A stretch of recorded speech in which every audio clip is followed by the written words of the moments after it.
I'm not sure my son ever knew what his wife did to me. I'm 58, and for 9 years I paid $3,200 a month toward the family she built without me in it. On Thanksgiving, I found out the way everyone finds out things they weren't supposed to know. Facebook. I was in my shop eating leftover turkey when the notification came up. But she didn't know I still remembered the exact words I'd said to her 10 years ago, at her wedding. I appreciate you being here with me. One small thing before we start. Leave a comment and tell me, have you ever given everything to your family and still felt invisible at the table? Yes or no? I want to hear it. Your words mean more than you know. A quick note is some details in this story are adapted for narrative purposes. The lesson behind it is what I hope stays with you. I found out I'd been erased from my own family on a Thursday night in November. Sitting on a shop stool in Homestead, Florida, eating cold turkey out of a Tupperware container my sister Jolene had dropped off because she knew nobody else would think to. My name is Cedric Holloway. I'm 57 years old. I build custom furniture for a living. Dining tables, bookshelves, the kind of pieces people order when they want something that lasts. I've had sawdust in the creases of my hands for 30 years. On Thanksgiving evening of 2024, I was alone in my shop because I'd left my son Garrett's house 3 hours earlier, right after the meal, right before dessert. I told myself I'd left because I was tired. The truth was that nobody had asked me to stay. I was scrolling my phone with one hand and pulling apart a turkey leg with the other when I saw the photograph. Renee, my daughter-in-law, had posted it publicly. A long table, matching linen napkins, 12 chairs, 12 people, candles lit, faces smiling. Boyd Prescott seated at the center like a man who owned the room. I counted the faces once, then I counted them again, slowly.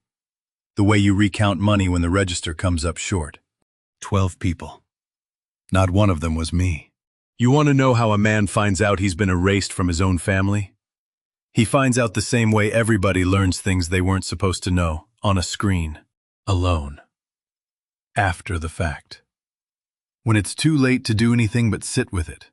The caption said, "Our whole family, all together, so grateful." She meant it literally.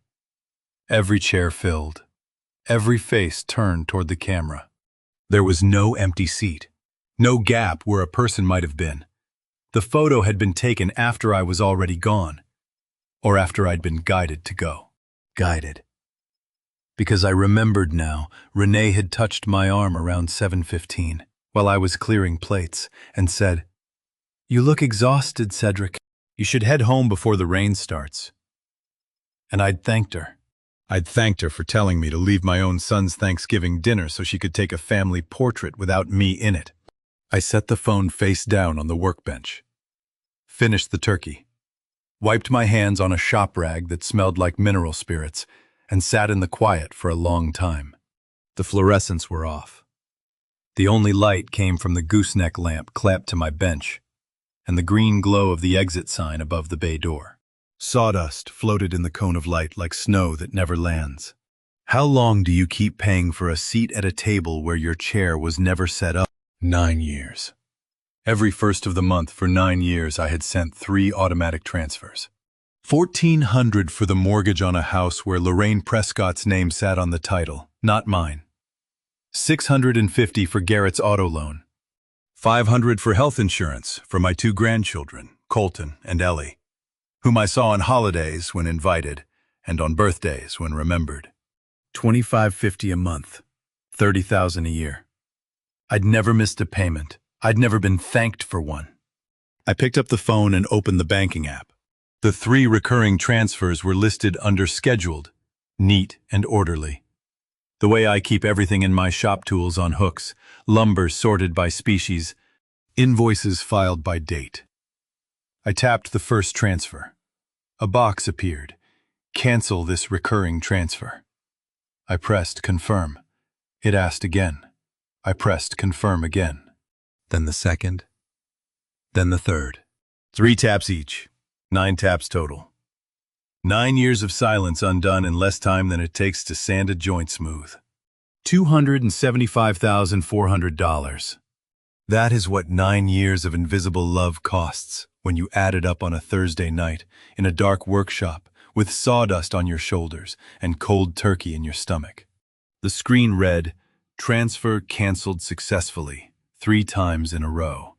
I set the phone face down on the walnut board I'd been shaping all afternoon. A tabletop for a client in Coral Gables who wanted something with character. I picked up my block plane and ran it along the grain. The curl of wood came off thin and clean. I got about 4 strokes in before the phone started buzzing against the wood. It buzzed once, then again. Then it didn't stop. Garrett. I let it ring. It stopped. Then started again. Then a text from Renee. Then another call. I set the plane down and stared at the phone vibrating on the walnut like a living thing. But to understand why I picked it up the way I did slowly, with my jaw set and my free hand flat on the bench, you need to know what happened 9 years ago in a rented banquet hall. The night my son got engaged, when I said something about his future wife that I should have swallowed. To understand why I let that phone buzz 17 times before I picked it up, you need to hear what I said at my son's engagement party 9 years ago. The 6 words that cost me everything I had saved and most of what I had left. Spring of 2015.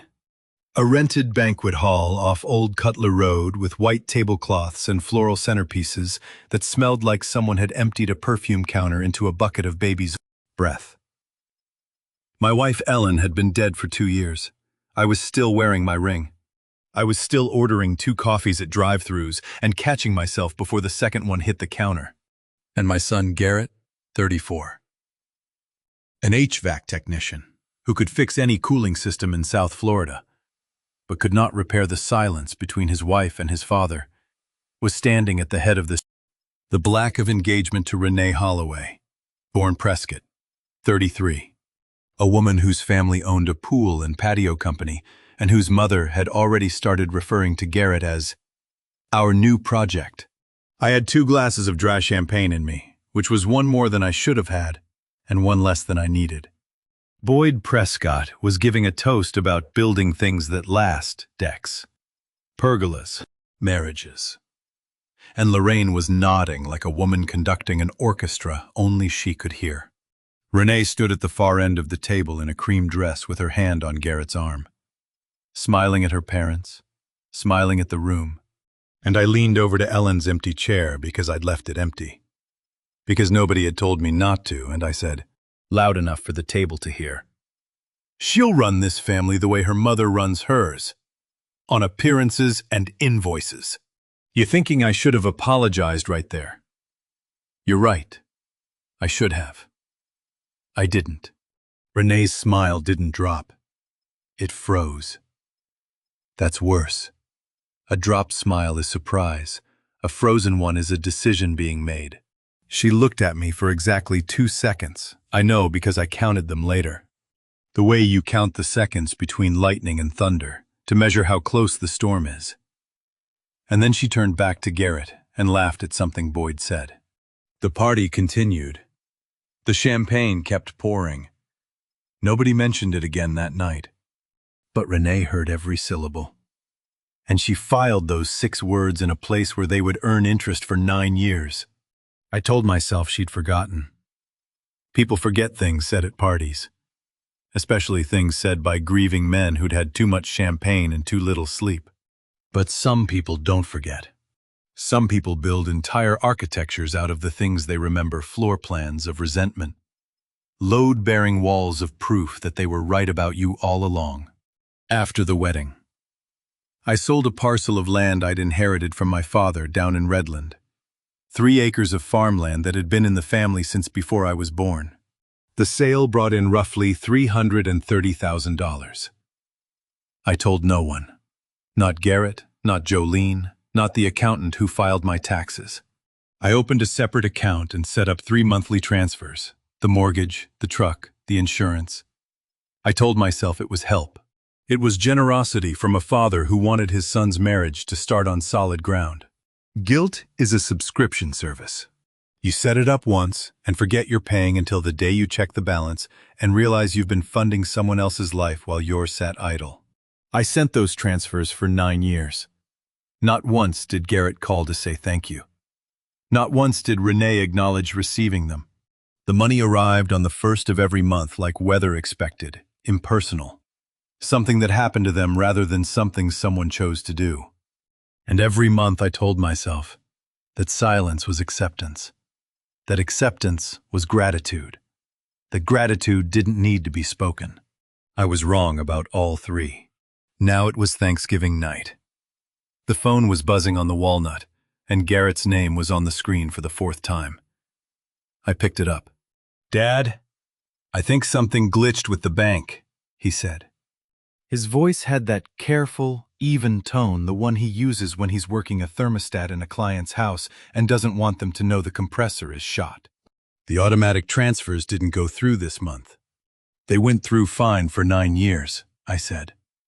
I thought it was time they stopped. Silence. The kind that has weight to it.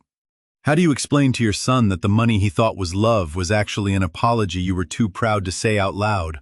You don't. You wait. "Is this about the photo?" Dad Garrett said, quieter now. I held the phone against my ear and looked at the walnut board on my bench. A tabletop for a client who wanted character. Grain that had taken 60 years to grow. And I was shaping it with a blade in a single afternoon. Some things take decades to build and seconds to cut. I didn't answer his question. Garrett waited on the line for a response I wasn't going to give. Then he said something I hadn't expected. "Dad, Renee wants to talk to you. But not tonight. She said you'd know why." The line went dead. I set the phone on the bench and stared at the dark screen. I did know why. I just didn't know she'd kept it this long. Garrett showed up 2 days later with a 6-pack and an explanation that fell apart before he finished opening the first can. He pulled his truck into the gravel beside the workshop around noon on a Saturday. I watched him through the bay door, the way he sat in the cab for a full minute before cutting the engine. The way he checked his phone twice. The way he walked toward me carrying that 6-pack like a man bringing flowers to a funeral he'd caused. I knew before he opened his mouth that whatever he was about to say had been written by someone else. "It was just a quick photo." "Dad," he said, setting the beer on the workbench and popping a tab. The aluminum cracked in the quiet shop like a knuckle. Renee grabbed her phone after dessert, and everybody just kind of leaned in. It wasn't planned. 12 chairs, Garrett, I said. Somebody counted before the turkey hit the table. He took a sip. Looked at a spot just past my shoulder, not at me, not at the wall, but at that middle distance, where people park their eyes when they're reading from a script they didn't write. You know how a man sounds when he's telling a story somebody else rehearsed for him. He sounds exactly like my son sounded that afternoon. Confident on the first sentence, shaky on the second, and silent by the third. You left early, he tried. You always leave early. I left at 8:30. The photo was time-stamped 9:14. 44 minutes is not early. Garrett, it's planned. He set the beer down. Condensation pooled on the walnut board I'd been shaping. I watched the ring of water spread into the grain and thought about how long it takes to sand out a stain once it sets. Maybe you should talk to Renee about it, he said, still not looking at me. You keep saying that. Your wife wants to talk. Renee wants to explain. Everybody wants me to talk to Renee. I leaned forward on the bench. Why can't you tell me yourself? You were there. You watched them set up those chairs. You watched your mother-in-law arrange the napkins and seat your father-in-law at the head of the table. Did you count the chairs? Garrett, did you notice there wasn't one for me? Or did you notice and decide it wasn't worth mentioning?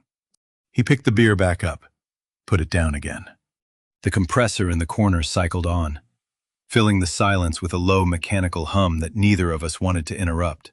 I don't know what you want me to say. Dad, I want you to say the truth. One time. In this shop. Without checking your phone first. He didn't say the truth. He said he was sorry. Which is a different thing entirely. And then he left with 5 beers still in the pack and a handshake that felt like a receipt, proof of transaction, not affection. I watched his taillights disappear down the gravel road, and I stood there in the bay door for a while, smelling the humidity and the hops from the one can he'd opened, until the mosquitoes drove me back inside. Then I did something I should have done years ago.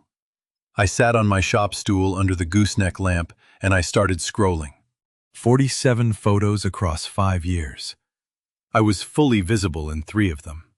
I went through every post on Renee's page, every tagged photo on Garrett's, every image in my own phone gallery dating back to 2019. The evidence wasn't dramatic.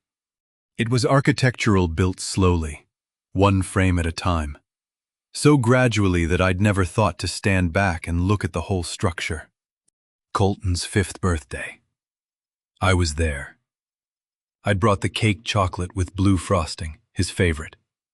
In the photo, you can see my elbow at the far left edge. Just the elbow. Everything else had been cropped clean.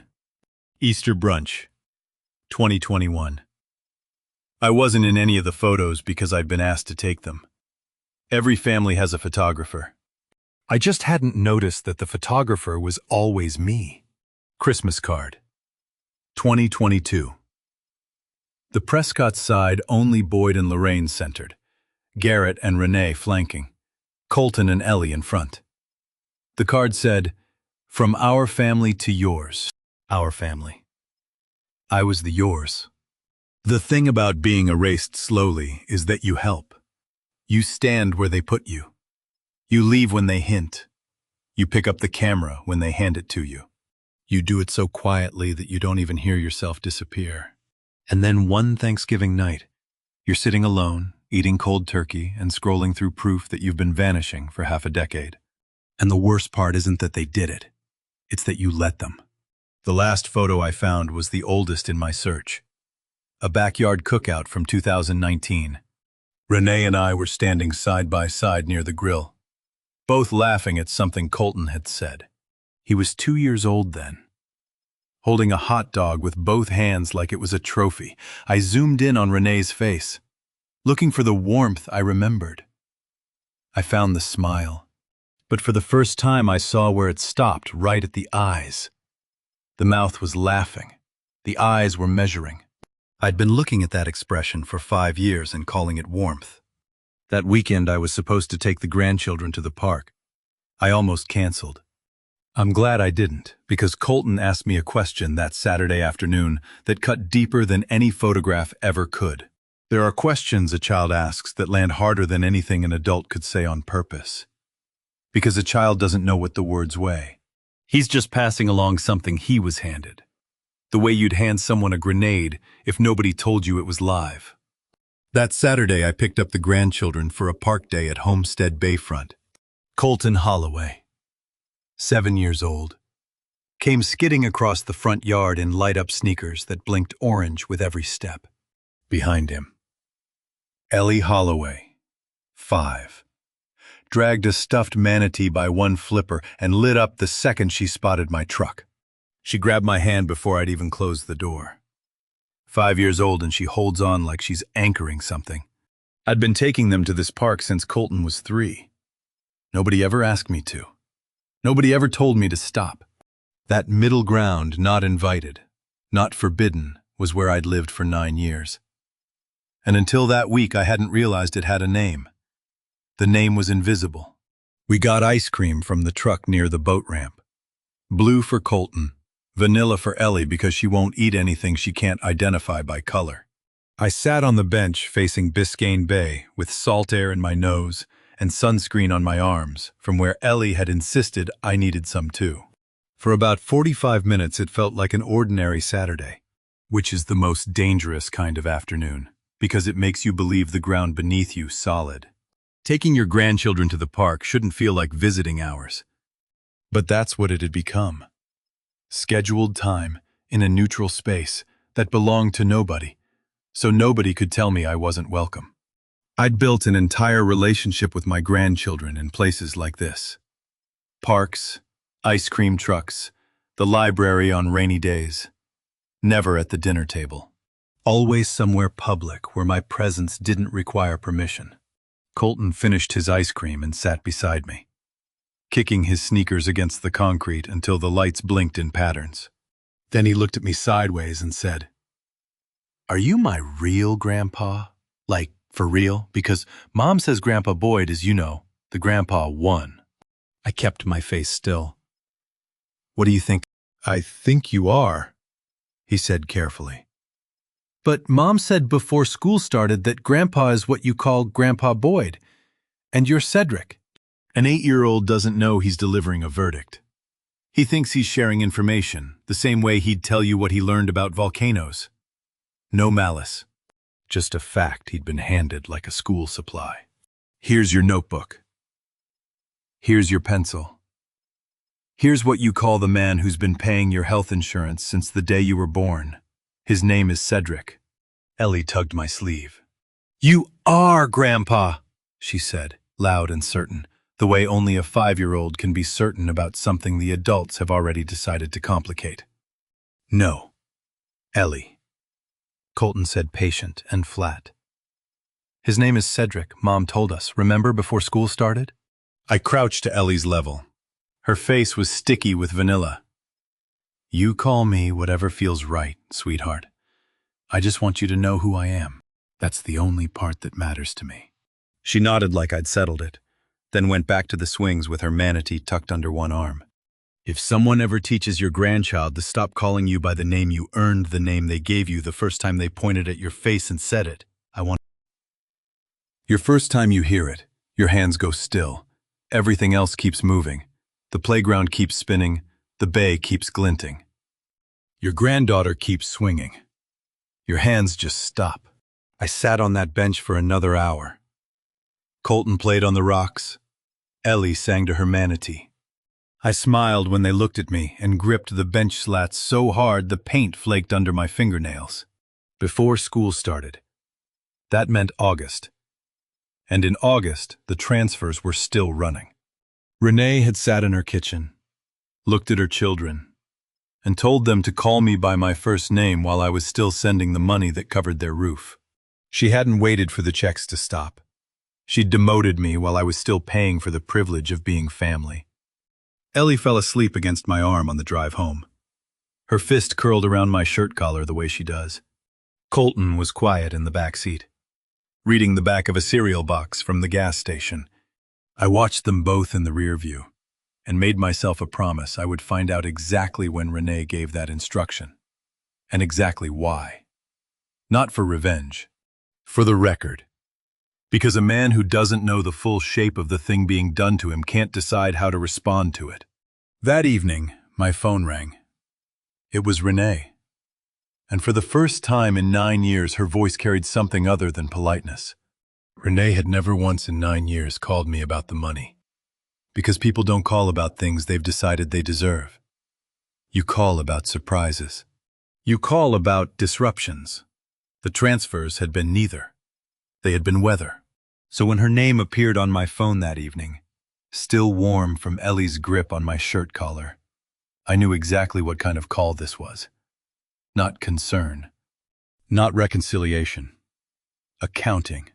"I think there's been some kind of billing issue with the transfers," she said. Her voice was polished and level. The same register she used when she spoke to contractors or school administrators. Professional. Managed. "We've planned around that income, Cedric. The mortgage payment is due on the 15th. "It's not a billing issue," I said. "I canceled them." Silence. Not the stunned kind, the recalculating kind. I could almost hear the gears shifting behind it. "You canceled them," she repeated. 3 weeks ago. Thanksgiving night." Another pause.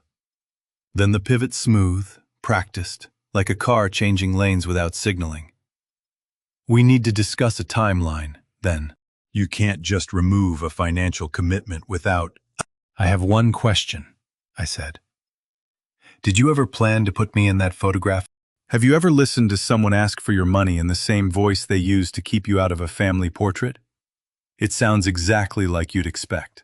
It sounds like someone who separated the two things so completely that she doesn't even hear the contradiction anymore. 6 seconds. I counted them. 6 seconds of dead air on the line, the longest Renee Holloway had ever gone without managing a conversation. Then, "That's not what this call is about." "You're right," I said. "This call is about money. It's always been about money." "That is not fair," she said, and for the first time her voice cracked at the edge, just slightly, like a plate that hasn't broken yet, but won't survive another pass through the dishwasher. "Neither is teaching my grandchildren to call me by my first name while my deposits hit your account on the 1st of every month." The line went quiet again. This silence was different, thinner, sharper. The silence of a person who didn't expect to be hit from that angle. She hadn't known that I knew about the name instruction. She hadn't accounted for Colton repeating it back to me on a park bench, with blue ice cream on his chin. "Garrett told you," she said. "Colton told me. This afternoon, at the park. He asked me if I was his real grandpa, because his mother told him I wasn't. 9 years. Not once had she called to acknowledge the money. The first call came 11 days after I stopped sending it. 11 days. That's the shelf life of invisible generosity, less than 2 weeks before the absence gets noticed and the phone rings. "I'm not restoring the transfers." "Renee, then we need to have a conversation about..." "We just did."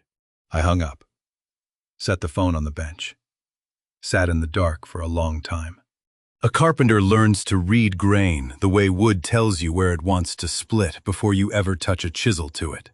You run your fingers along the surface, and you feel the lines, the knots, the places where the tree grew around something it couldn't absorb. Families have grain too. I'd been ignoring mine for almost a decade, sanding over the rough spots, filling the cracks with money instead of confrontation. Hoped the finish would hold if I just kept applying coats. The finish wasn't holding anymore. I didn't open the banking app. I didn't call Garrett. I sat in the shop, with the lights off and the compressor cycling in the corner. And I did what I should have done 5 years ago. I started treating this like a job. Measure twice, cut once. Before I confronted anyone, before I raised my voice or signed a check or answered another phone call, I needed to understand the full shape of what I'd built and who had been living inside it. The filing cabinet was in the corner behind the table saw. Bottom drawer. I hadn't opened it in 4 years. The metal scraped against the track the way old drawers do when they've been sitting in Florida humidity too long. Under a stack of customer invoices from 2019 and a manila folder of tax receipts, there was a yellowed legal envelope with the words Holloway Redland Parcel written in my own handwriting. I pulled it out. The paper inside still smelled like the title office, where I'd signed away the last thing my father ever gave me. 3 acres of farmland in Redland that had been in the family before I was born. I unfolded the land sale agreement and spread it flat on the workbench under the single overhead light. My father's name was at the top, printed in county clerk typeface next to a property description I could recite from memory. Below it, my signature dated 3 weeks after Garrett's wedding. Stapled to the back was a deposit receipt I'd forgotten existed. The credit union name, the routing number, and the exact figure that had been feeding my son's household ever since. The last thing my father left me, converted into 9 years of silence. I stared at that number for a long time. Then I folded the papers back into the envelope and reached for my phone. There was one person who'd been there the day I sold that land. The only person who'd told me not to. Morris Langley is the only person alive who was there the day I sold my father's land, and the only one I trust to tell me something I don't want to hear. So the following week, I called him and asked if he could meet me at Knaus Berry Farm for coffee. Morris is 61, 3 years older than me, with hands that look like they've been arguing with fiberglass since the Carter administration. He runs a boat repair shop at the Coconut Grove Marina. Hull work, engine rebuilds. The kind of labor that pays well enough to keep a man honest, and poorly enough to keep him humble.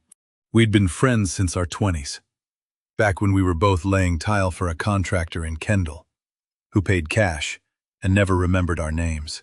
Morris remembered mine. That was enough. He was already sitting at a corner table when I walked in, a ceramic mug of black coffee between his hands and a cinnamon roll he hadn't touched. The coffee shop smelled like warm sugar and baking dough, the kind of smell that makes you think everything is simpler than it is. I set the yellowed envelope on the table between us and told him everything. The photo, the transfers, the grandchildren calling me by my first name, Renee's phone call, the 6 seconds of silence when I asked her about the photograph. I told it all in order. The way you lay out pieces of a project on a workbench before you start cutting everything visible. Nothing hidden. Morris listened without interrupting. That's a thing he does. Most people listen the way they drive, always looking for a gap to merge into. Morris just parks and waits. When I finished, I tapped the envelope. "Open it," I said. He pulled out the land sale agreement and unfolded it on the table. My father's name was at the top in county clerk typeface. Below it, the property description, 3 acres of groveland in Redland. Cleared and planted by a man who'd spent 30 years turning rocky South Florida soil into something that could hold a citrus tree upright. My father had done that with his hands, his back, and a stubbornness that I inherited along with the deed. I spent 3 weeks turning it into a bank deposit. That's the math of one generation selling what the previous one built. 3 weeks after the wedding. Morris said, reading the date on my signature line. "You didn't waste any time." I didn't want to think about it. If I thought about it, I wouldn't have done it. Your old man would have had something to say about that. My old man would have hit me with a rake handle and told me to plant more trees. Morris almost smiled. Then he set the document down and looked at me the way he looks at a hull when he's trying to figure out where the water's getting in. Not at the obvious crack, but at the seam behind it. "So let me get this straight," he said. "You sold 3 acres your father cleared with his own hands.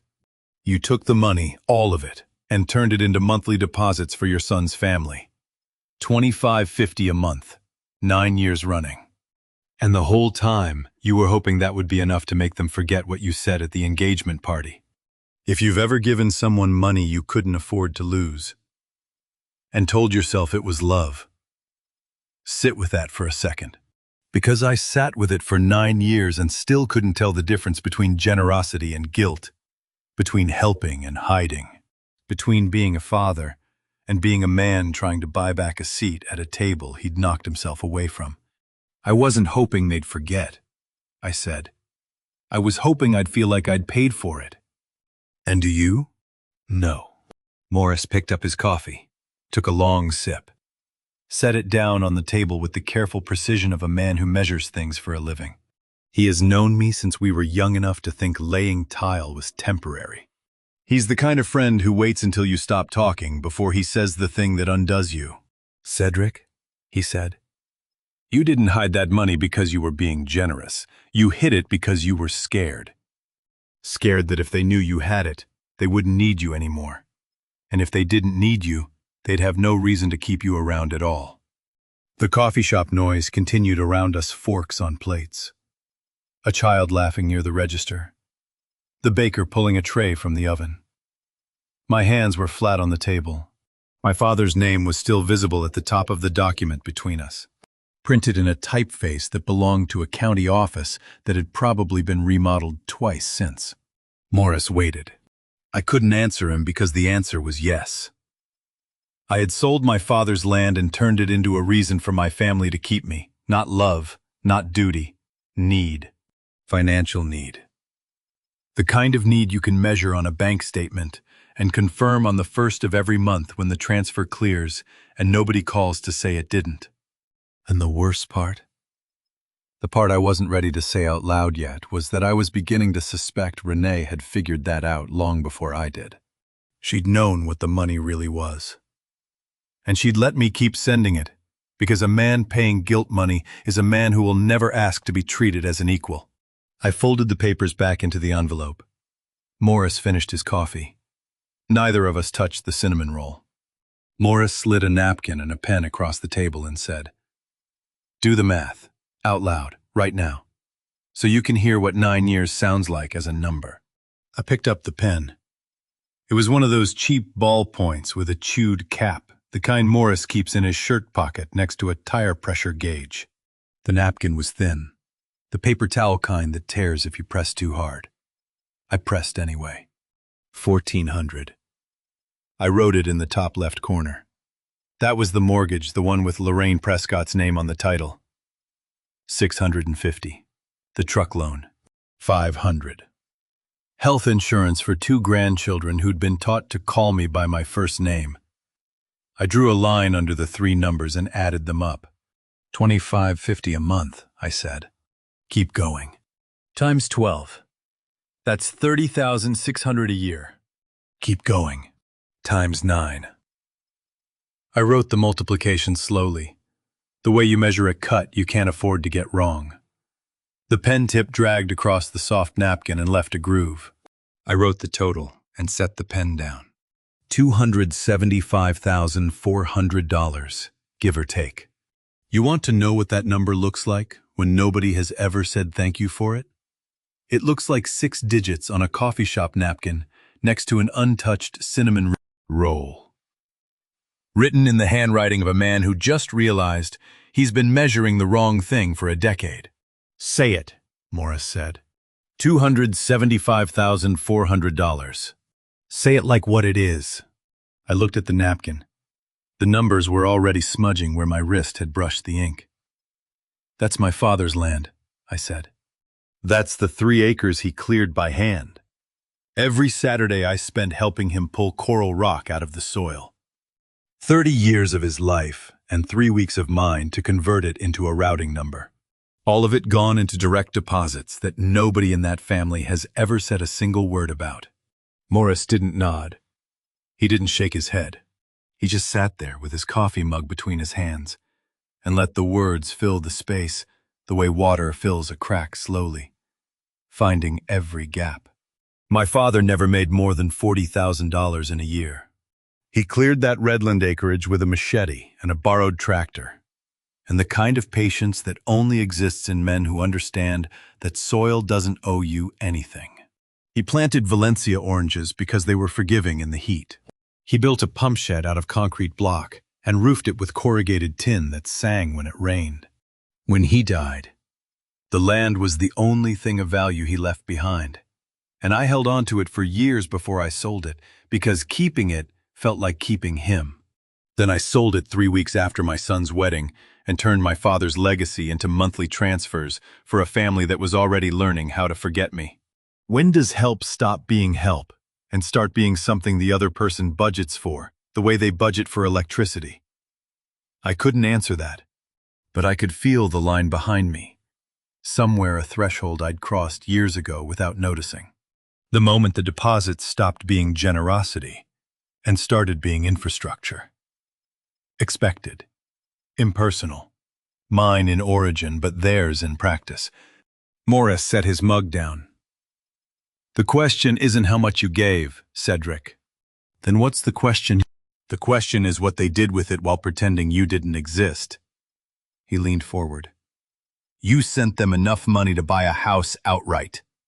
And in return, they cropped you out of photographs, taught your grandchildren to call you by your first name, and seated another man at the head of the table on Thanksgiving.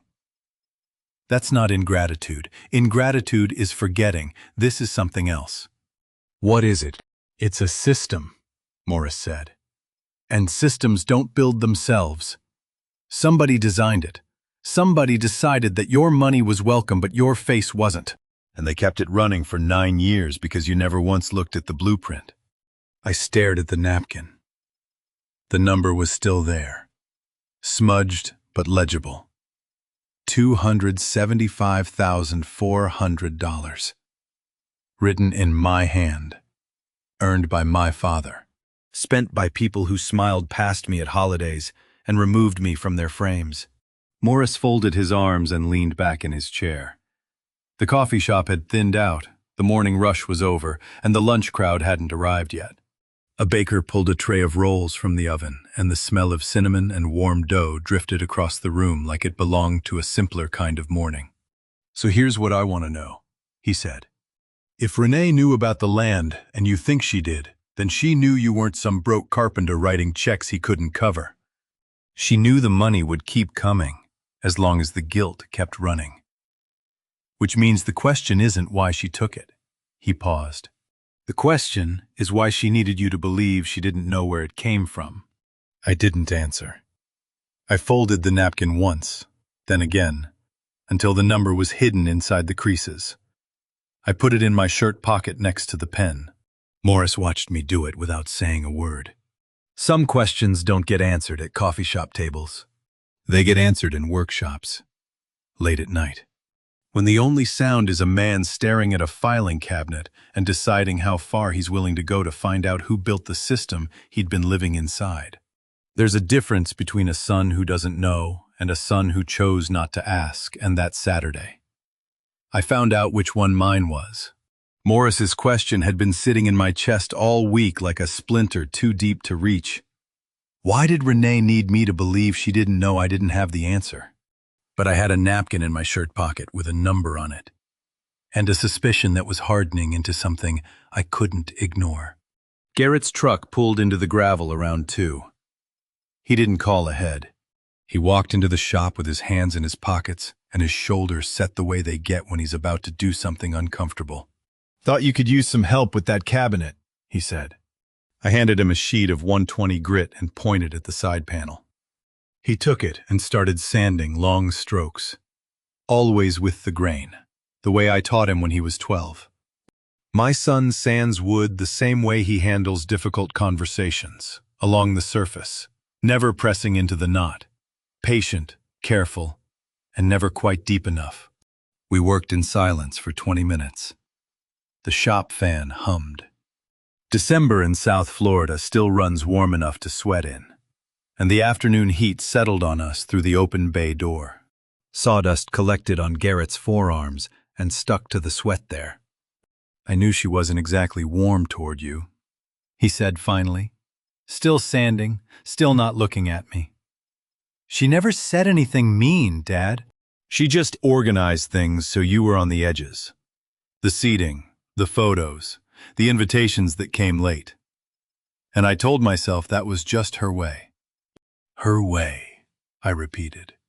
"Her way of managing a family with too many opinions." I told myself she was being practical. Practical cost me over $300,000. Garrett. His hands stopped. The sandpaper went still, and the shop got quiet, the kind of quiet where you can hear fan blades cut air. "What?" he said. "You heard me." He set the sandpaper down, flexed his fingers, picked it up, put it down again. "You sent us more than I thought, Dad. Way more. I figured maybe 800 a month, 1,000. I never looked at the account that carefully. Renee handled the deposits. If your child ever tells you they didn't know, listen to how they say it. Because I didn't know and I didn't ask are two completely different sentences wearing the same clothes. One is innocence, the other is a choice. And the way Garrett said it, eyes on the cabinet, voice dropping a register, was the sound of a man who'd chosen the second one a long time ago, and was only now hearing how it sounded out loud. "How much did you know?" "Garrett, all of it, some of it?" He pressed his palms flat on the cabinet top. Sawdust outlined his fingers like chalk. "I knew enough," he said. "I knew enough to know that if I asked the real question, the answer would mean I had to do something about it. Confront Renee, call you, change something. And I wasn't ready. So you just didn't ask." I didn't ask. For 9 years. The fan hummed. A gecko ran along the baseboard and disappeared under a stack of plywood. Outside, a dog barked twice and stopped. I watched my son's hands go still on the wood. 34 years old, and he looked exactly the way he did at 7, standing in the kitchen doorway, after breaking a window he hoped I wouldn't notice. The same posture. The same downward gaze. The silence of a person who knows they failed and doesn't have a defense because there isn't one. I was afraid of the answer, he whispered.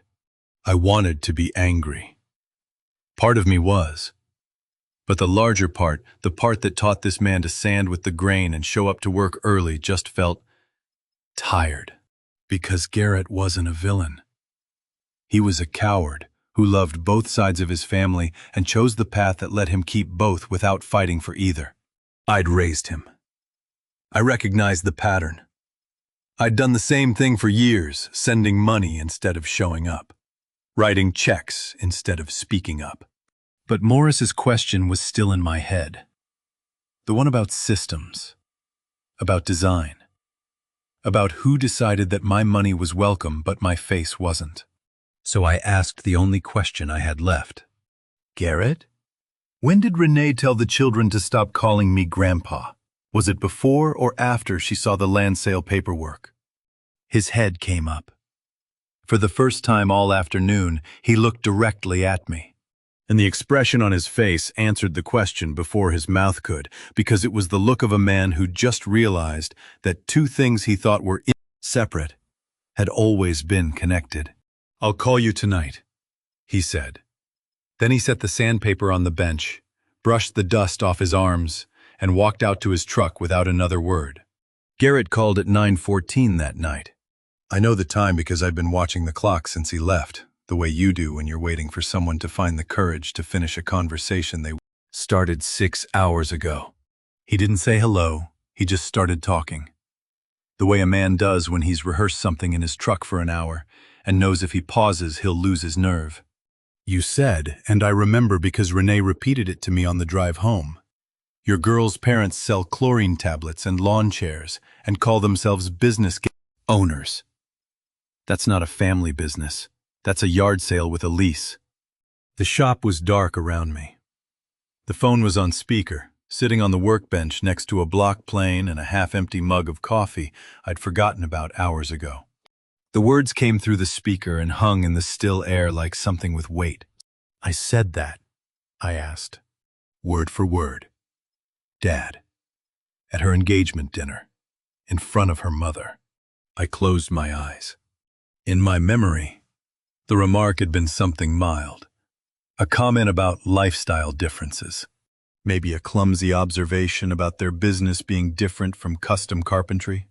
I'd filed it away as a rough moment at a party, the kind of thing everybody forgets by the following weekend. I had not forgotten it. I had edited it. You ever had someone read back something you said years ago, and the voice in your memory doesn't match the words coming out of their mouth? That's what this was. Garrett wasn't accusing me. He was returning something I'd left behind. A grenade I'd set on the table 9 years ago and walked away from.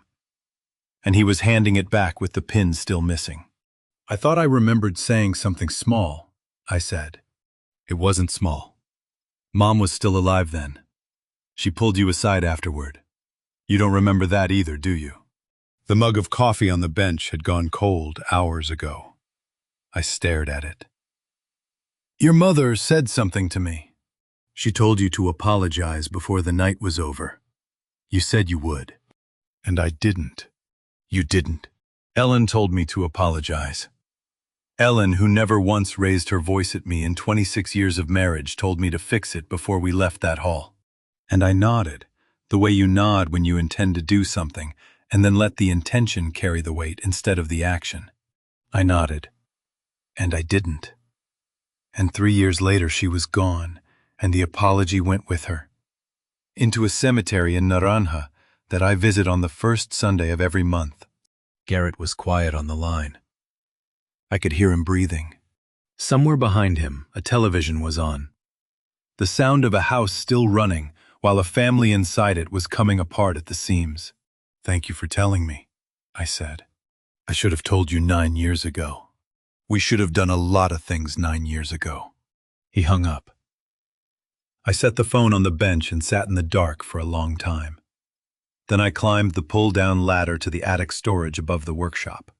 The box was behind a stack of Ellen's recipe binders, the ones she'd kept in a 3-ring system organized by season, because that's who she was, a woman who believed even soup had a calendar.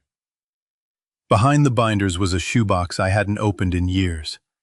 Wedding memorabilia, programs, dried flowers, a napkin with a wine stain, and at the bottom, a white envelope with my handwriting on the front. There's a joint in woodworking called a blind dovetail. The connection is hidden inside the piece, invisible from the outside. You'd never know it was there unless you built it yourself. That's what my cruelty had been. Invisible to me, structural to everyone else. I opened the card. I expected warmth. What I read was a man giving instructions, disguised as congratulations. Take care of my son. He deserves someone who understands what real work looks like. I'd signed it with love. The word love sitting at the bottom of that card was the loneliest word I've ever written. Because it wasn't love. It was a condition, a test, a line drawn in ink that told Renee she'd been measured before the marriage even started, and found short. My hands were shaking. Not from anger. From the specific kind of shame that arrives only when you can no longer pretend the evidence doesn't exist. I'd spent weeks building a case against Renee. The photos, the transfers, the grandchildren's names. And now I was holding proof that the first brick in that wall had been laid by me. Not by her, by me. In my own handwriting, with the word love underneath it like a lie I'd told myself so many times I'd forgotten it wasn't true. I sat on the attic floor with sawdust in my hair and the card in both hands and understood. For the first time in 9 years, exactly why Renee had never forgiven me. Not because the remark was unforgivable, but because I had never once acknowledged it existed. I'd paid for it with money, with silence, with monthly deposits that arrived like clockwork, but I had never once said the words.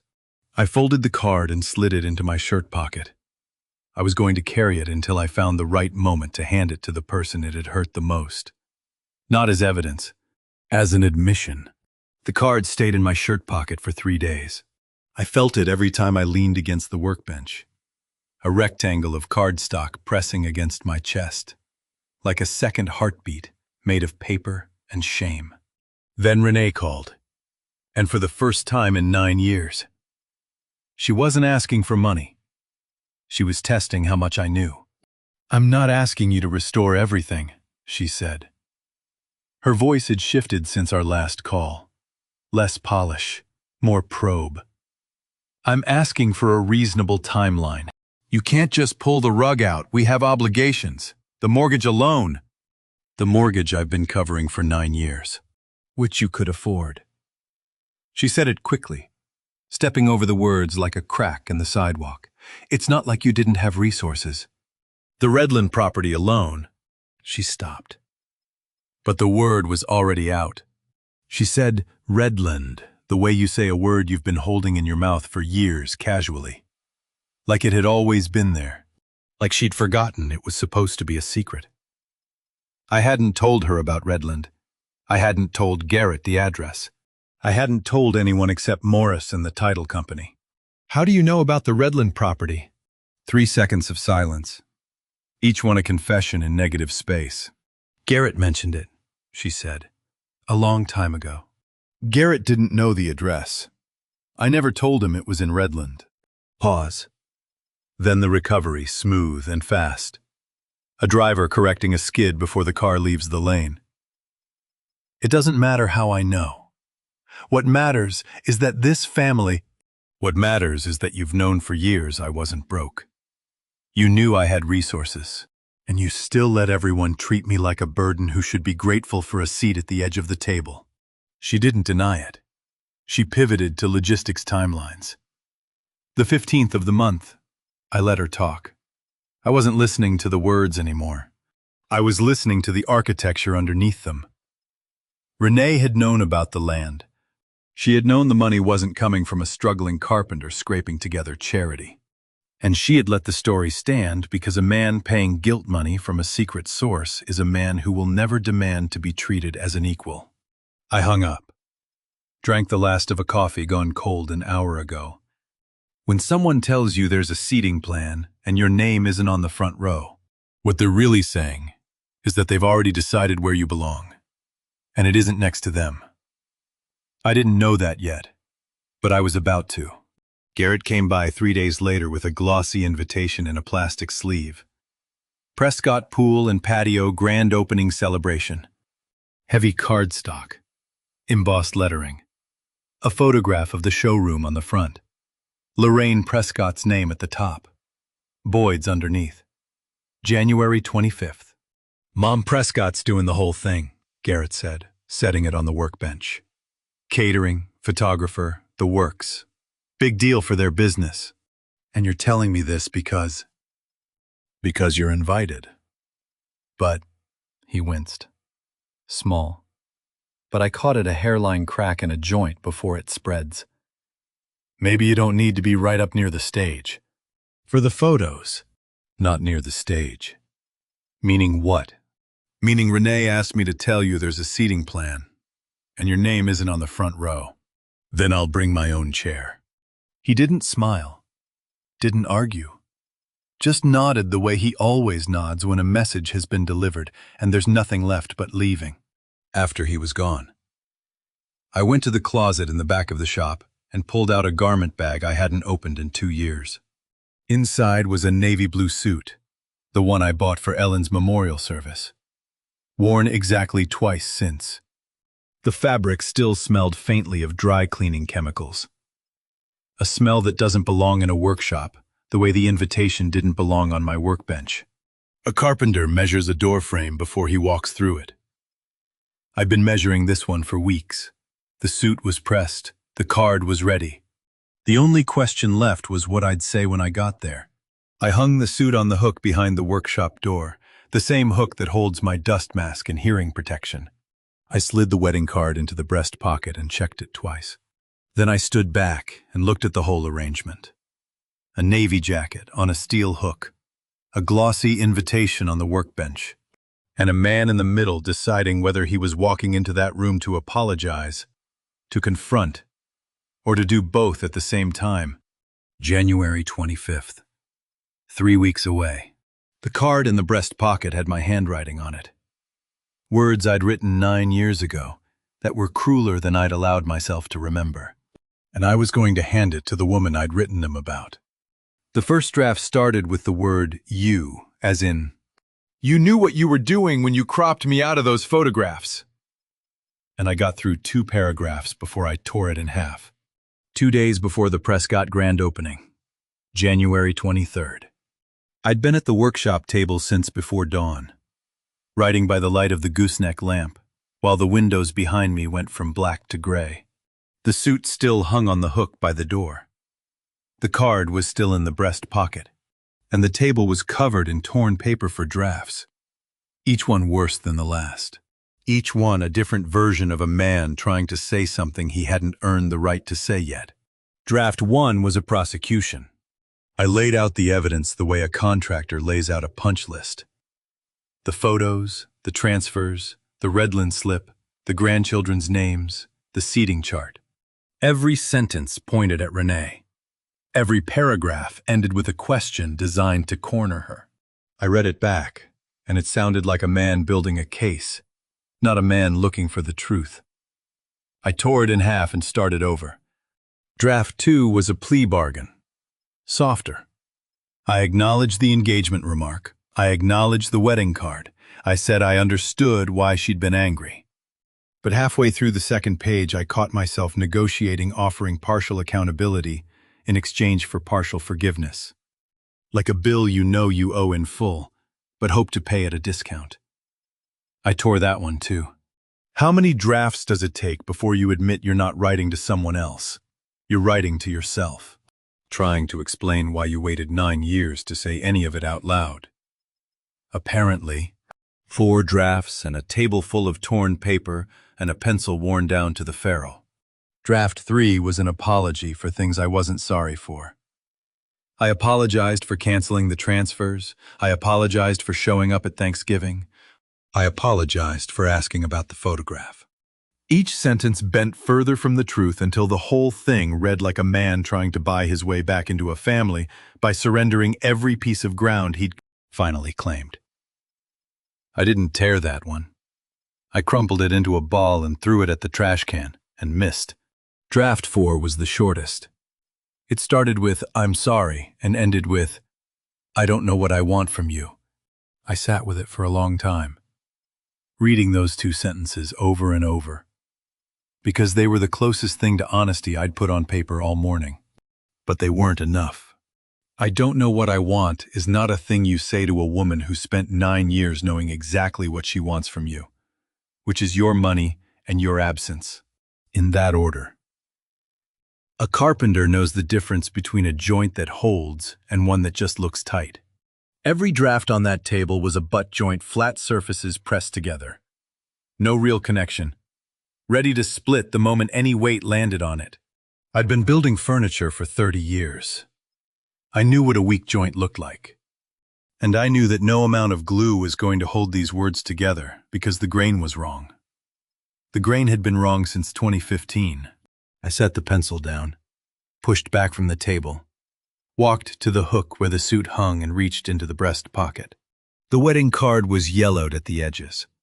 The kind of aging that happens to paper stored in boxes and attics and the pockets of suits that don't get worn. I opened it and read what I'd written 9 years ago, 6 words. In pencil, on a card that cost $1.50 from a pharmacy rack on Chrome Avenue. 6 words. No crossouts, no second draft, no negotiation. I'd written them in one pass the night before the wedding because I'd meant them. And meaning something is the one thing you can't revise your way into. You either mean it, or you've got a table full of torn paper. That was the difference. Every draft I'd written this morning was a man rehearsing a wound. The card was a man who'd actually felt something and written it down before he had time to talk himself out of it. I swept the torn paper off the table into the shop trash, 4 drafts mixing with the wood shavings and the crumpled ball that had missed the can. I picked that one up too and dropped it in. Then I set the card on the bare wood. Alone. Centered. The way you center a piece before you cut it. The table was clean. The trash was full. The suit hung on the hook and the card sat on the bare wood like a thing waiting to be delivered. I turned it over. On the back. In handwriting that wasn't mine, smaller, neater, words Renee had written to Ellen before she got sick. I didn't read them. Not yet. But I knew she'd remember writing them. And I knew that handing her this card meant handing her proof that both of us had once been capable of meaning what we said. 2 days. The event was in 2 days. I had no script, no speech, no plan. Just a card, with 6 words on one side and a message on the other, and the hope that showing up honest would be enough, when showing up prepared had failed 4 times before breakfast. I spent the rest of that evening sitting with the card on the bare table. No script, no plan, just the suit on the hook and the silence of a man who'd run out of drafts. Then the phone rang. 4:17 in the afternoon. January 24th. 1 day before the event. The voice on the other end was 7 years old and whispering, "Grandpa, Colton." The word came through the speaker so quietly, I had to press the phone harder against my ear to hear it. He was hiding somewhere. I could tell by the acoustic, the close, muffled sound of a small voice bouncing off tile. A bathroom, maybe a closet. "Hey, buddy, where are you?" "I'm using Mom's phone. She doesn't know." He said it the way children say things that are simultaneously exciting and terrifying fast. Conspiratorial. Proud of himself for pulling it off. "Grandpa, are you coming to the photo thing tomorrow?" "I got the invitation. I'll be there." "But are you going to be in the picture?" His whisper got tighter, more serious. Because last time you weren't in the picture, and Mom said it was because you had to leave early. But Ellie said you were never there at all. I closed my eyes. The workshop was quiet around me. Just the hum of the compressor and the late afternoon light cutting through the windows at a low angle, through long shadows across the workbench. The card sat 3 inches from my elbow. The suit hung motionless on the hook. If you've ever heard a child whisper something true in a house full of adults who've agreed on a lie, you know the sound. It's the quietest thing in the room, and it's the only thing you can hear. Colton wasn't accusing anyone. He wasn't angry. He was sorting through 2 versions of a story, his mother's and his sister's, and trying to figure out which one was real. He was 7, and he was already doing the work that every adult in this family had refused to do for 9 years. I was there, I said. I was in the room. I just wasn't in the frame. Why not? Because your mother arranged it that way. Because your grandmother made a seating chart. Because your father watched it happen and said nothing. Because I let it happen and said less. It's complicated, buddy. Can you be in it tomorrow, the picture? I'm going to try. I want you standing next to me, he said. Not behind everybody, next to me. Can you do that? My throat closed. Not the kind of closing that comes from crying. I wasn't crying. The kind that comes from hearing something so simple and so clean that all the complicated machinery you've been building for weeks just stops. Every draft I'd written, every argument I'd rehearsed, every calculation about timing and leverage and the right moment to hand someone a card, all of it went quiet. I can do that, I said. 7 years old, hiding in a bathroom, calling the one person in the family that everyone else had agreed didn't need to be in the frame. He wasn't asking for justice or healing or acknowledgement. He was asking for something so basic it shouldn't have required a secret phone call to request. He wanted his grandfather standing next to him, where people could see. Colton, does your mom know you're calling me? No. I took her phone when she was making dinner. The background changed. A door opened. I heard it through the speaker. The sound of a bathroom door swinging inward and hitting a wall stop. Then Renee's voice. Muffled at first and then sharp. The way a sound gets sharp when the distance between the mouth and the microphone closes fast. Colton? Give me that! Who are you? Give me the phone right now! Scuffling. The phone changing hands. Colton's voice, small and getting smaller. I was just talking to... Then breathing. 2 seconds of it. Renee's breathing. Close to the microphone. The sound of a woman holding a phone she's just snatched from a child and realizing whose name is on the screen. She didn't say my name. She didn't say a word. The line went dead. What kind of fear makes a grown woman snatch a phone out of a child's hands without checking who's on the other end first? Not anger. Anger would have produced words, a sharp greeting, a demand, a hang-up with force. This was panic. The panic of a person who has built a story so carefully and maintained it so completely that a 7-year-old with a borrowed phone could bring the whole thing down in 90 seconds. She wasn't afraid Colton had called me. She was afraid of what he might have told me. And what he'd told me was the simplest truth any of them had spoken in 9 years that I'd been erased from the pictures. And his sister knew it. And he wanted me standing next to him tomorrow, where people could see. I held the phone against my ear for 10 seconds after the line went dead, listening to nothing. Then I set it on the workbench next to the wedding card and looked at both of them. The card with 6 words I'd written before any of this damage began, and a blank screen still warm from a 7-year-old's hand. Tomorrow I was walking into that room. I'd started the week with one reason, the card. Now I had 2. The card was for Renee. But showing up, being visible, being present, standing where a child had asked me to stand, that was for Colton. The banner said Prescott Pool and Patio in green and gold letters taller than my grandson. And the valet looked at my truck like it had wandered in from the wrong zip code. I parked it myself, in a lot behind the venue where the catering vans were idling. The card was in my breast pocket. The suit smelled like dry cleaning chemicals. I had two reasons to be here. A promise to a 7-year-old who'd called me from a bathroom, and a piece of cardstock with 6 words on it that I owed a woman I'd wronged 9 years ago. I walked through the entrance and into a room that had been designed for people who were not me. The Coral Gables venue was the kind of place that uses linen tablecloths and puts flowers on every surface. Orchids in glass vases. Catering trays of grilled shrimp arranged in spirals. Champagne flutes already poured and sweating in the January warmth. A server in a black vest offered me sparkling water before I'd taken 3 steps. I took it because my mouth was already dry. I was looking for the seating chart, the one Garrett had warned me about. The one with my name somewhere near the back when Boyd Prescott spotted me from across the room. Lorraine's husband, 63. A man who'd spent 40 years building pool decks in South Florida's sun and looked at broad shoulders, deep tan lines, hands that were thicker than mine. He crossed the room in 4 strides and extended his hand before I could find a place to stand. "Cedric, glad you made it. You're sitting with me." There are 2 kinds of doors at a party like that. The one everybody walks through, and the one that opens only when someone on the inside decides to let you in.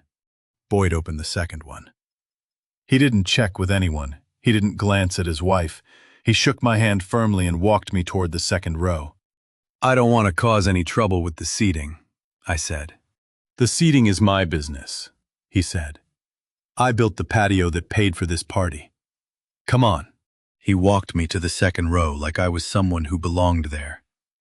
And every head in the room turned to watch it happen. I saw Lorraine Prescott standing near the podium with a laminated seating chart in her hand, 60. Silver-haired. Wore a cream blazer and an expression that could have frozen the shrimp trays. She didn't look at me. She looked at Boyd. Then she turned the seating chart face down on the nearest table. Lorraine flipped that chart the way a dealer flips a losing hand. No anger, no panic. Just the quiet acknowledgement that the cards had changed, and she'd need a different strategy. Boyd sat beside me and leaned in. "My wife runs the guest list," he said quietly. "I run the guest list that matters." I didn't know what to say to that, so I said nothing. I sat in the second row of a party celebrating a business I'd been indirectly funding for years, with a card in my pocket and a knot in my throat, and I waited. Across the room, Renee stood by the windows with Garrett. She'd seen Boyd walk me to the second row. I couldn't hear what she whispered into his ear, but I could read the posture, spine rigid, jaw tight. One hand gripping Garrett's forearm like she was holding him in place. Garrett's face had the blank, careful look of a man being given instructions he didn't want to follow. Colton was near the dessert table with Ellie, wearing a clip-on tie that was slightly crooked. He saw me and smiled the quick, private kind of smile a child gives when a secret has been kept. I smiled back. It was the realest thing either of us had done in that room. Then the MC stepped to the podium. A man in a gray suit with a wireless microphone and the practiced warmth of someone who gets paid to make strangers feel like family. He welcomed the crowd. He thanked the sponsors. He talked about Boyd and Lorraine's vision and the new showroom and the 40 years of craftsmanship that had brought them to this moment. Then he said, "And now I'd like to invite the Prescott and Holloway families to the stage for our official photograph. Boyd and Lorraine Prescott, Garrett and Renee Holloway, and of course little Colton and Ellie." The list ended. My name was not on it. You think being left off a guest list is the worst thing a family can do to you, until they read every name in the room except yours into a microphone, in front of 200 people, and call it a family photograph. The sparkling water turned metallic in my mouth. My hand went to my breast pocket, to the card, and I pressed it flat against my chest without thinking. The families moved toward the stage. Colton broke from Renee's hand at the edge of the platform and looked back at me. The same face he'd made on the phone. The one that said, "Next to me." I could see it from 12 feet away, the confusion, the waiting, the hope that I would stand up and walk to him. I stayed in my seat. The photographer raised his camera. The flash fired, and I watched my family smile without me. Except this time I was close enough to hear the shutter click. The shutter clicked twice more before the families stepped off the stage. Colton's eyes found mine as Renee guided him down the steps, her hand firm on his shoulder. She handed him to Garrett, crossed the room, and stopped in front of my chair. "Outside," she said. "Now." She walked toward the heavy black curtain at the side of the stage, heels sharp on the polished floor. I followed her into a backstage area that smelled like dust and fabric and leftover catering smoke. Folding chairs stacked against the wall, cables taped to concrete. A water glass with her lipstick print on a speaker case. She turned to face me, voice low enough that nobody beyond the curtain could hear. "You came here to make a scene," she said. "Boyd feeling sorry for you doesn't change the arrangement." "What arrangement?" The word landed between us like a stone in still water. "The one where you stay in your lane, and this family gets to function without your guilt hanging over every holiday. The one you agreed to when you kept sending those transfers for 9 years without once asking why you weren't invited Christmas." She was breathing fast, manicured nails pressing into her palms, and I could see the effort it took to keep her voice at that controlled pitch, the same one she used on the phone about the transfers. The same one she used when she told the children what to call me. When someone tells you to stay in your lane, what they are really telling you is that your lane was built by someone who never planned for you to see the walls. I had been driving in that lane for 9 years, paying the tolls, never looking up. You want to hand out blame, fine. But not here. Not in front of my children. Our grandchildren, I said. Don't. That single word carried more weight than anything else she had said. A border drawn not in anger, but in ownership. The kind a person draws when they have been deciding who belongs for so long that the decision feels like natural law. I didn't drive 40 minutes to make a scene. Renee. Then why are you here? Because Colton called from a bathroom. Because Boyd walked you to a chair. None of that changes anything. You're here because you want someone to see you being wronged. And I won't give you that. She was shaking. Not from anger, from the effort of holding a story together that had been cracking for months. Muffled jazz leaked through the curtain. Something slow and celebratory. A soundtrack from a different life 10 feet away. Before I show you what I pulled from that breast pocket, I need to pause. Comment whether you think I should have apologized first or confronted her. Tell me why in 5 words. A quick note, some details ahead are recreated for narrative purposes. The message is what I hope stays with you. I reached into my breast pocket. Renee flinched. Her eyes dropped to my hand, the way a person watches someone reach for a weapon, a bank statement. A printout of every transfer. A document that would end the version of this family she had spent 9 years constructing. What I pulled out was a card, yellowed, creased down the middle, with 6 words in my handwriting. I held it out. I said something at Garrett's engagement party that I have never apologized for. I said, I am apologizing now. She stared at the card. The backstage air was sharp with her perfume, close and heavy. What is this? She whispered. The wedding card I gave you in Garrett. Open it. An apology is not a surrender. It is a door you open from the inside.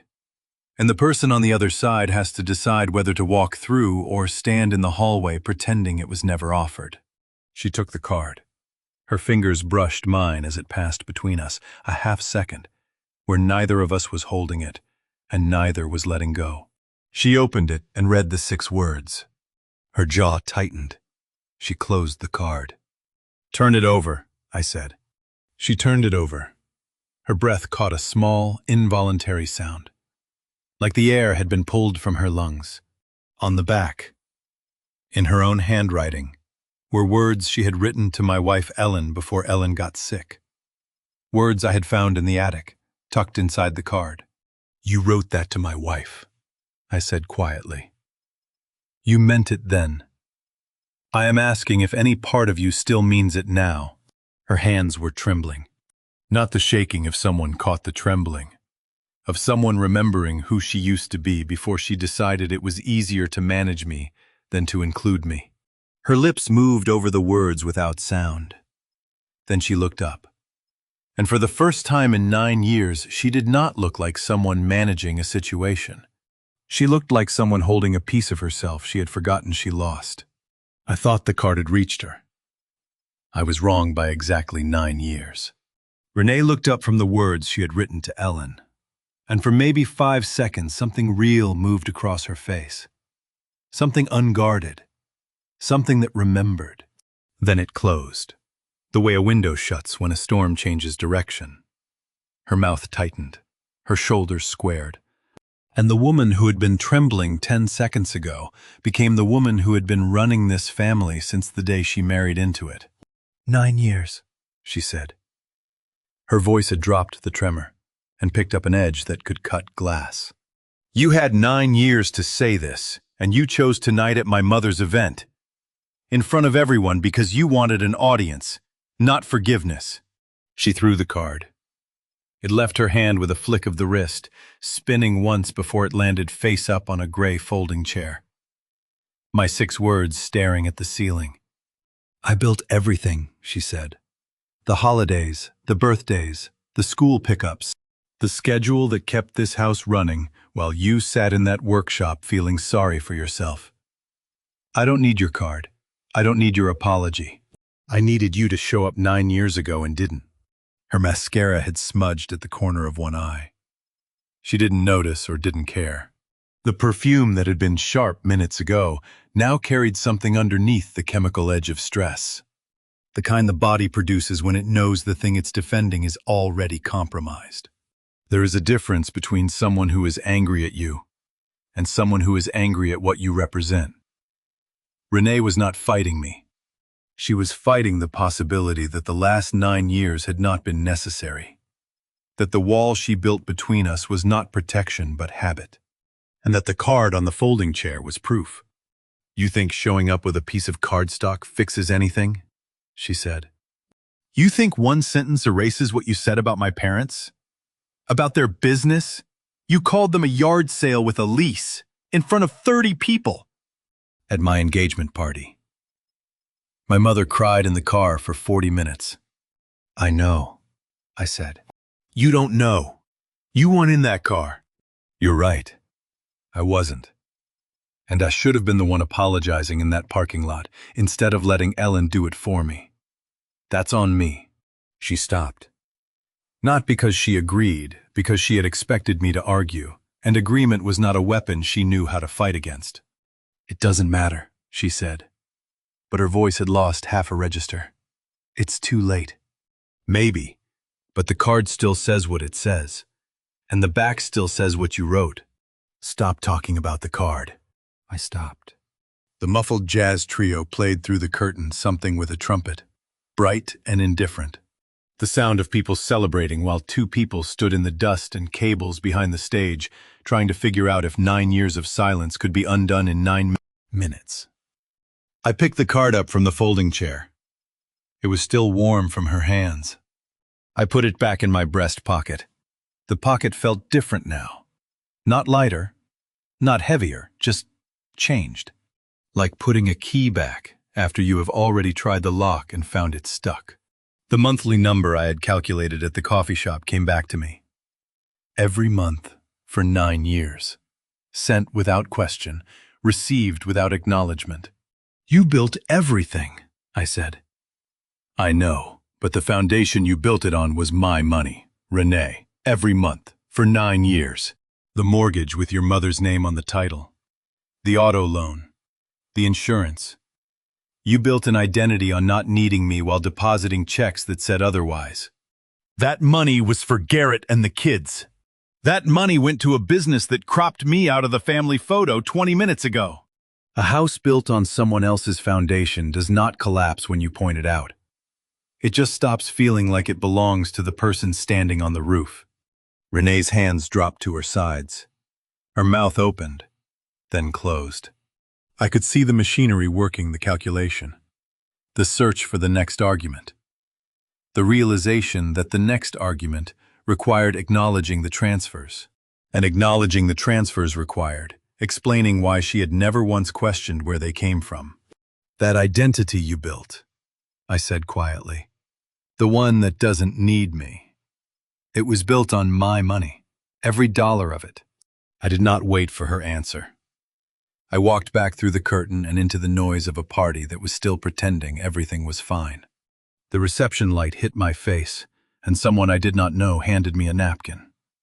The jazz trio was between songs.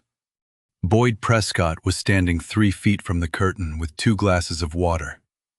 He looked at my face, then at the curtain still swaying behind me.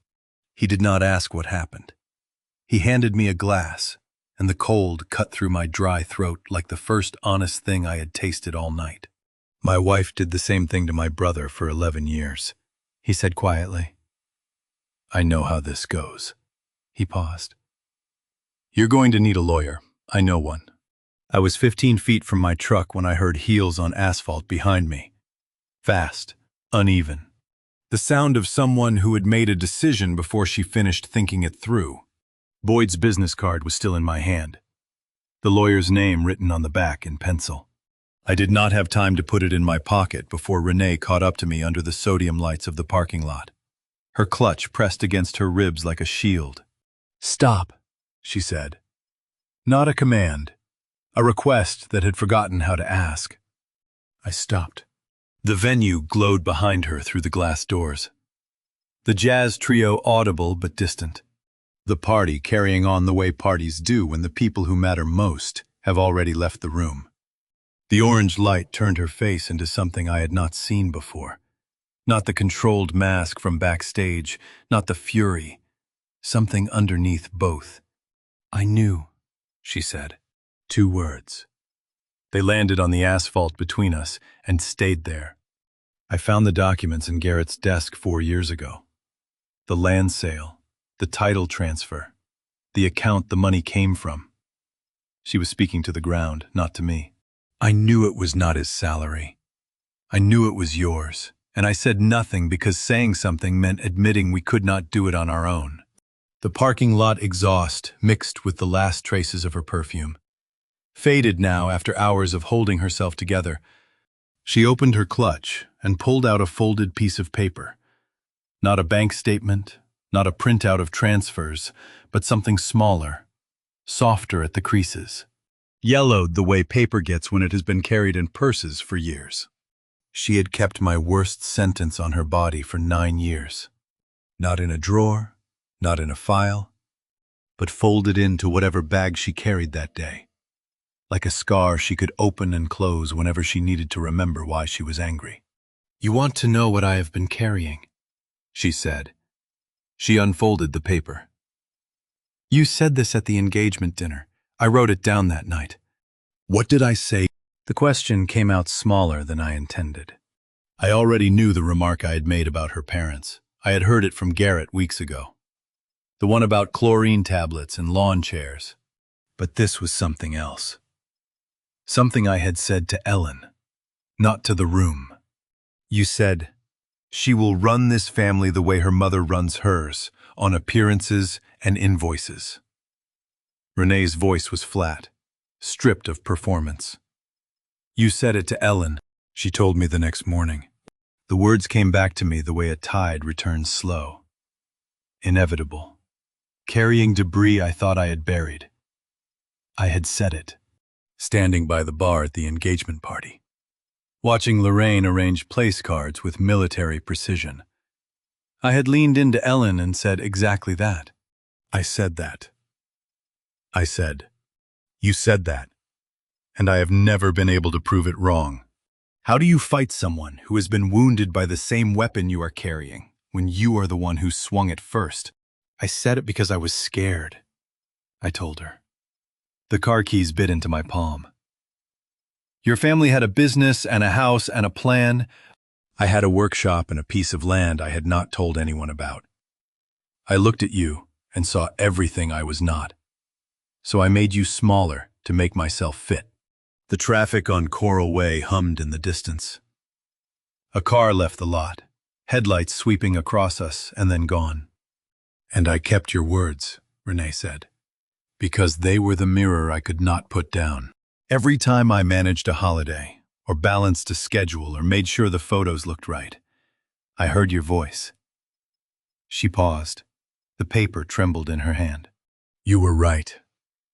And I hate that you were right. 9 years. Built on a single sentence neither of us could forget. Funded by transfers neither of us acknowledged. Held together by the silence of two people too proud to admit they were afraid of the same thing. We stood there under the sodium lights, not enemies, not allies. Just two people who had spent a decade punishing each other for the same wound.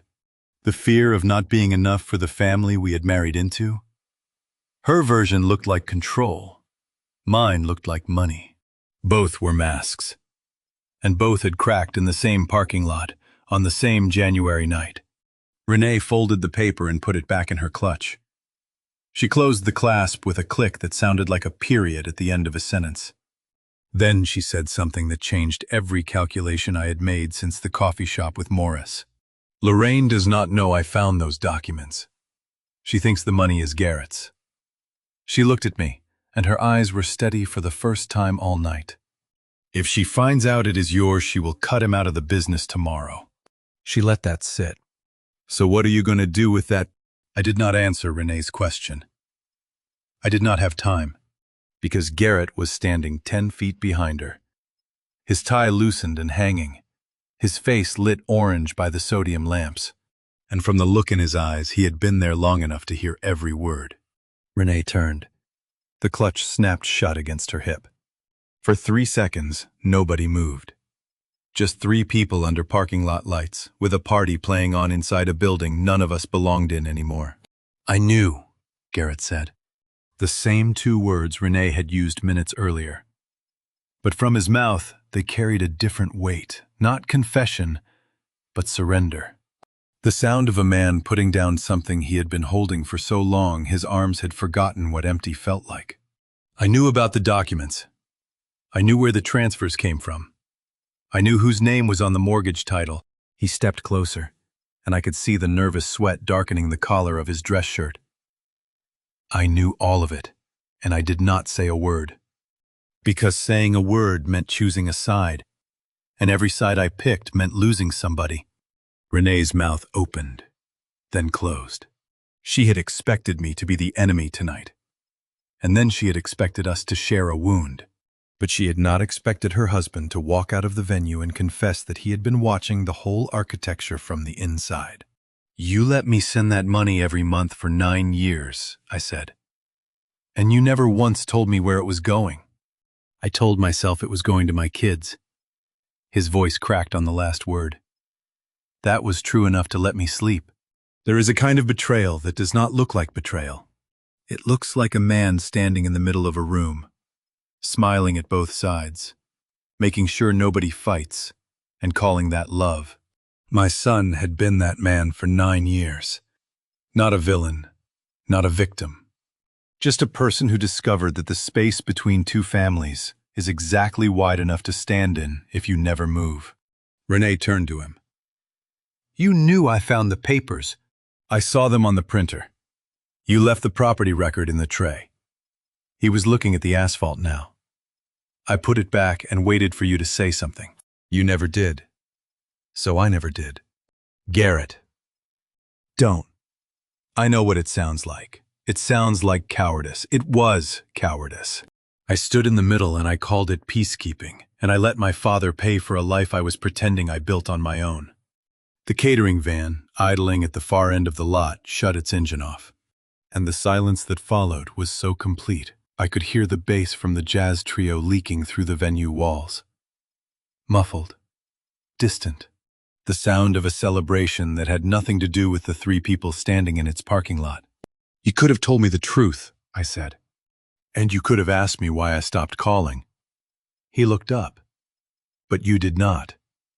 Because you were afraid the answer would be that I chose them." The words landed in my chest like a nail-driven flush. I did choose them, he said. And I have hated myself for it every day since Colton asked me why Grandpa does not come to Christmas. Colton was 4 years old when he asked that question. 4 years old. And he was already the only person in this family brave enough to say what everyone else pretended not to notice. A child in pajamas asking his father the one question 3 adults had spent years arranging their lives to avoid. Garrett sat down on the parking lot curb. Not dramatically, just the way a person sits when their legs decide they are done standing. His dress shoes scraped the concrete. He put his elbows on his knees and his head in his hands. Renee looked at me. I looked at her. Then she sat down next to him, her clutch on her lap, her heels touching the gutter. I stood for another 5 seconds, long enough to feel the weight of being the last one upright. Long enough to understand that standing was its own kind of performance. I sat down. A parking lot curb is not where you expect a family to finally sit together. But every table we had shared for 9 years came with assigned seats and missing place settings. At least concrete does not pretend to have a seating chart. We sat close enough to touch, but did not touch. 3 people in formal clothes on cold concrete while a party celebrating a family business played on inside without us. Nobody spoke. The truth sat between us like a 4th person, taking up exactly as much space as the lies had. Then Garrett said it, without looking at either of us. Lorraine is going to find out. Not because anyone tells her, because Boyd already knows. He exhaled. He has known for 2 years, and he has been waiting for someone in this family to say it out loud before he does. Renee's hand went to her mouth. I felt the concrete cold through my dress pants and understood that the reckoning I thought had ended backstage was only the first act. Renee made a sound I had never heard from her before. Not a word, not a protest, just the noise a person makes when the last wall they have been leaning against gives way. Her shoulders folded in, her clutch slid off her lap and hit the concrete, and she cried the way people cry when they are done performing ugly, shaking, graceless. Garrett did not reach for her. I did not either. We sat on either side of her on that curb and let the sound fill the parking lot, because there was nothing left to say that could compete with it. Then she said the thing that changed everything. I was going to leave. Garrett turned his head. Slowly. The way a person turns when they already know what is coming, but need to watch it arrive. I had an apartment in Jacksonville, she said. Her voice was wrecked hoarse, stripped of every register she had used tonight. 2 bedrooms. I found a school for Colton. I had him enrolled. I was going to take the kids and go in March. The parking lot went silent. Even the jazz trio inside had stopped. Or maybe I just could not hear it anymore, over the sound of my son's marriage cracking open on a concrete curb. You were going to take my children. Garrett's voice was so quiet, it barely qualified as speech. I was going to take my children away from a life where their grandfather sends money every month and nobody says thank you, where their grandmother decides who stands in the photograph, where their father watches all of it happen and calls it keeping the peace. She wiped her face with the back of her hand, mascara streaking across her wrist. I was saving from the transfers. Not all of it, just enough, every month, into an account you did not know about. She had an apartment picked out, a school district she had researched, a lease she had been weeks from signing funded by money that had my name on every deposit slip. My transfers had not just built the life that excluded me. They had nearly financed my grandchildren's disappearance. Garrett's face had gone the color of the concrete we were sitting on. He stared at the asphalt between his shoes, and I watched him process the arithmetic of it, his wife saving exit money from his father's guilt payments. In a marriage he thought he was holding together by standing in the middle and saying nothing. How long? He said. 2 years. 2 years. He repeated it the way you repeat a number the doctor gives you, not because you did not hear it, but because hearing it again might make it smaller. It did not. I found the apartment online, Renee said. I drove up on a Saturday when you thought I was at the outlet mall with my mother. I walked through the rooms, and I imagined Colton's bed by the window and Ellie's crib in the corner. And I sat on the floor of an empty apartment in Jacksonville, and I cried for an hour because it felt like the first honest thing I had done in years. How do you process the fact that your worst impulse, the one born from pure anger, the one you were ashamed of the morning after, turned out to be the thing that held your family in one city? Because that is what happened. Renee looked at me, and what came next rewrote every assumption I had carried since the night I canceled those transfers. When you cut the money, she said. I was $2,800 short of the deposit. I could not sign the lease. The apartment went to someone else. I sat in my car in the school parking lot for an hour, and I did not know if I was furious or grateful. She paused. The night jasmine from the venue landscaping drifted across the lot, sweet and inappropriate.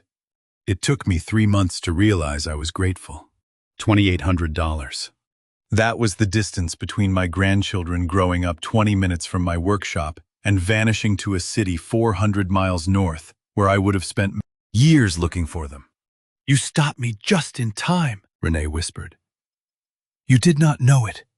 You were angry and hurt, and you canceled those transfers to punish us. But you stopped me from doing the worst thing I have ever almost done. I had pulled those transfers out of rage, out of a photograph that did not include me. I never imagined that the same rage had accidentally kept Colton and Ellie in the same zip code, the same school, the same family. The ugliest thing I had done in September turned out to be a guardrail I did not know I was building. Garrett stood up from the curb. He did not look at Renee. He did not look at me. He walked to the edge of the parking lot, where the sodium light ended and the landscaping hedge began. And he stood there with his hands on his knees like a man trying to keep his body from doing what his mind had already done. The catering crew clinked glasses inside. Traffic on Coral Way had thinned to almost nothing. Then he straightened up and said it to no one and to both of us. We are going to fix this. All of it. But not tonight. The venue doors banged open and Ellie came running across the parking lot in her party dress with a phone in both hands, shouting words that cut through every heavy thing the three of us had just said. Grandpa, Grandpa, look, you're in the picture. Colton was behind her, moving slower, watching the three adults on the curb, the way children watch when they know something has happened but cannot name it.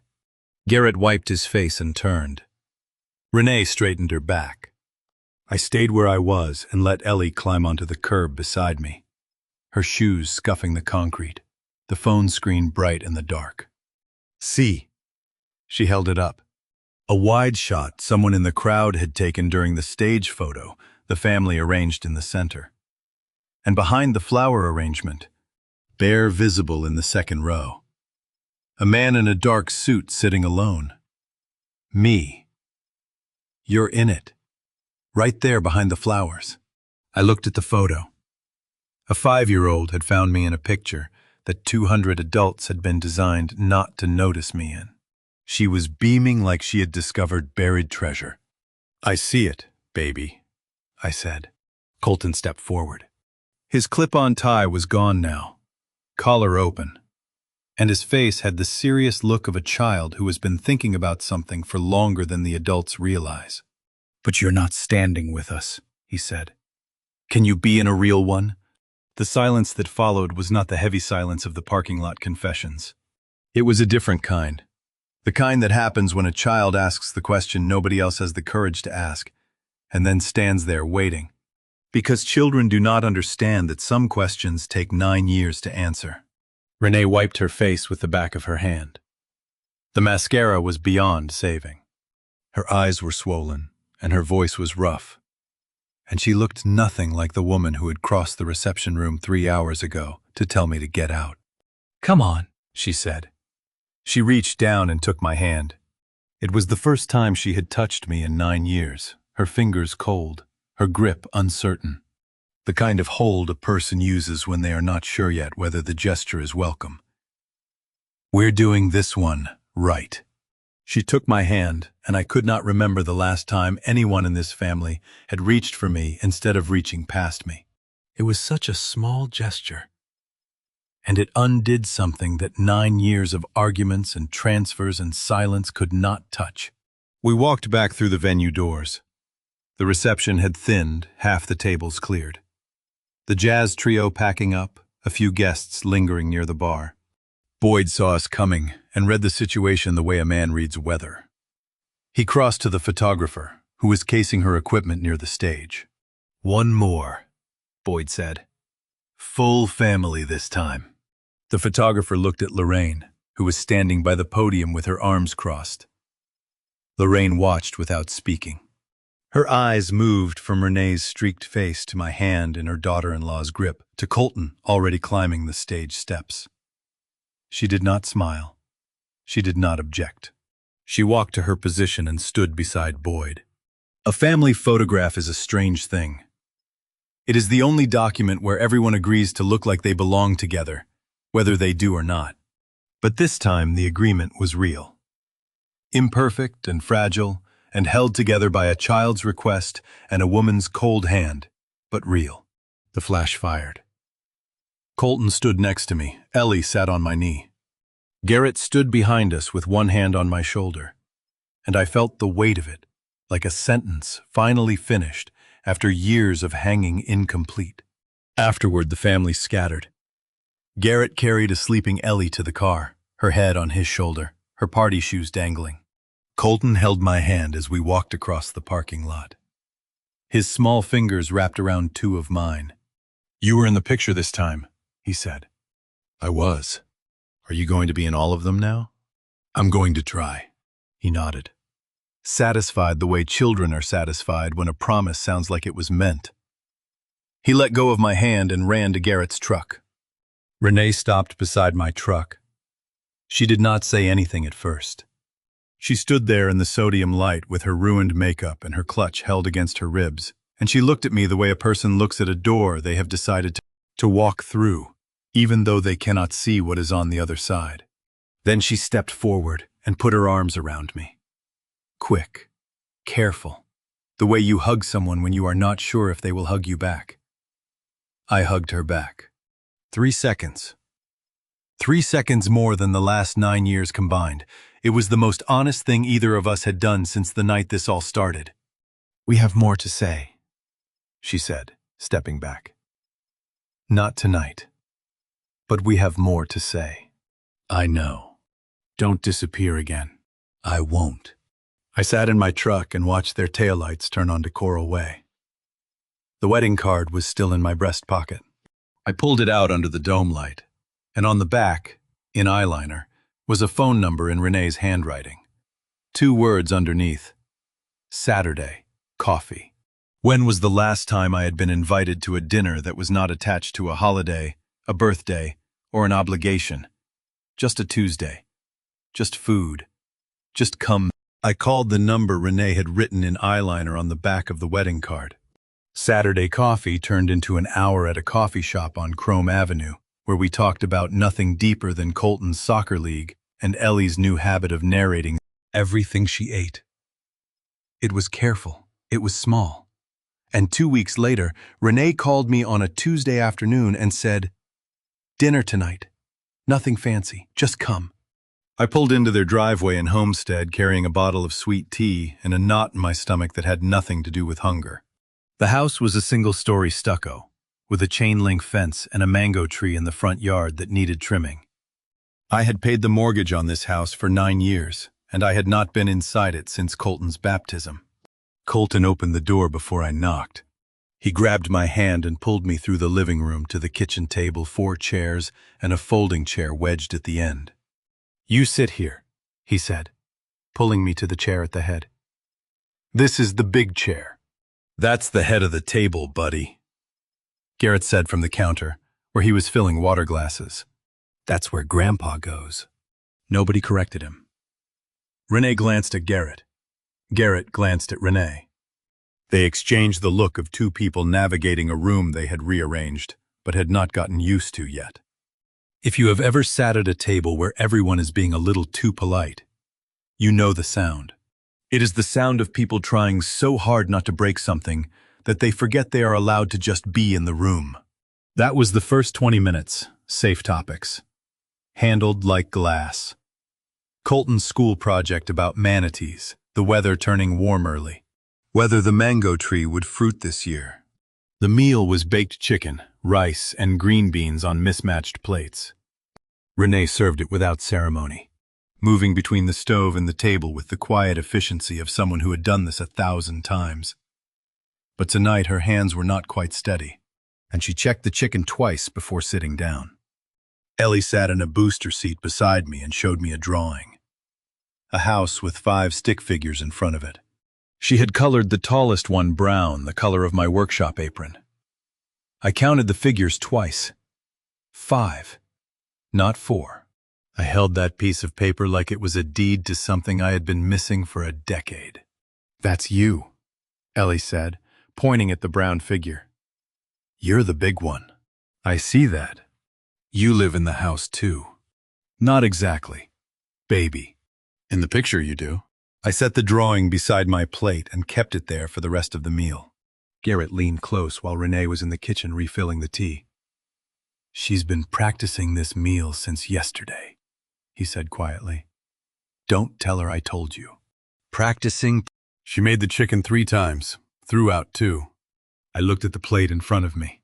The chicken browned evenly, the rice fluffy, the green beans trimmed at both ends. And I saw it for what it was. Not a meal. An offering from a woman who had managed every detail of this family for 9 years and was now terrified of getting an ordinary Tuesday dinner wrong because this time it actually mattered. I took a second helping. Renee watched me from across the table, her fork paused over her plate. "Is it too salty?" she asked. "Be honest." "It's good, Renee, really. The rice might be a little aggressive." She set her fork down. "I was nervous, so I seasoned it like I was angry at it." A beat of silence. Then I laughed. Not a polite laugh, a real one, the kind that starts in the chest before the brain gives permission. Renee looked startled for half a second. Then she laughed too. A joke is a bridge that does not look like a bridge. You walk across it before you realize you have crossed something, and by then you are already on the other side. We were on the other side. Colton looked between us, confused but smiling the way children smile when adults do something unfamiliar that seems like it might be good. "Same time next Tuesday?" Renee said, clearing plates.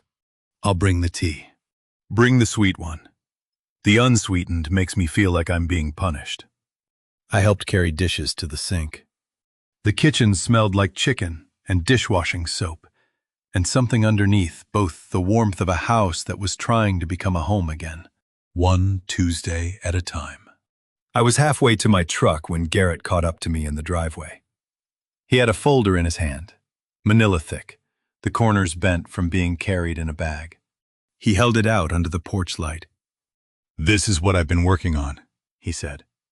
"It's a plan for the money, all of it, the transfers, the mortgage, everything. I want you to read it before Saturday." Garrett's spreadsheet had 3 columns I expected. Date, amount, destination. And one I did not. The 4th column was labeled, "What I Should Have Told You." Every row had an entry. January 2016. "The mortgage is in Mom Prescott's name. I should have told you." March 2018. "Renee used $400 for the business signage. I should have told you."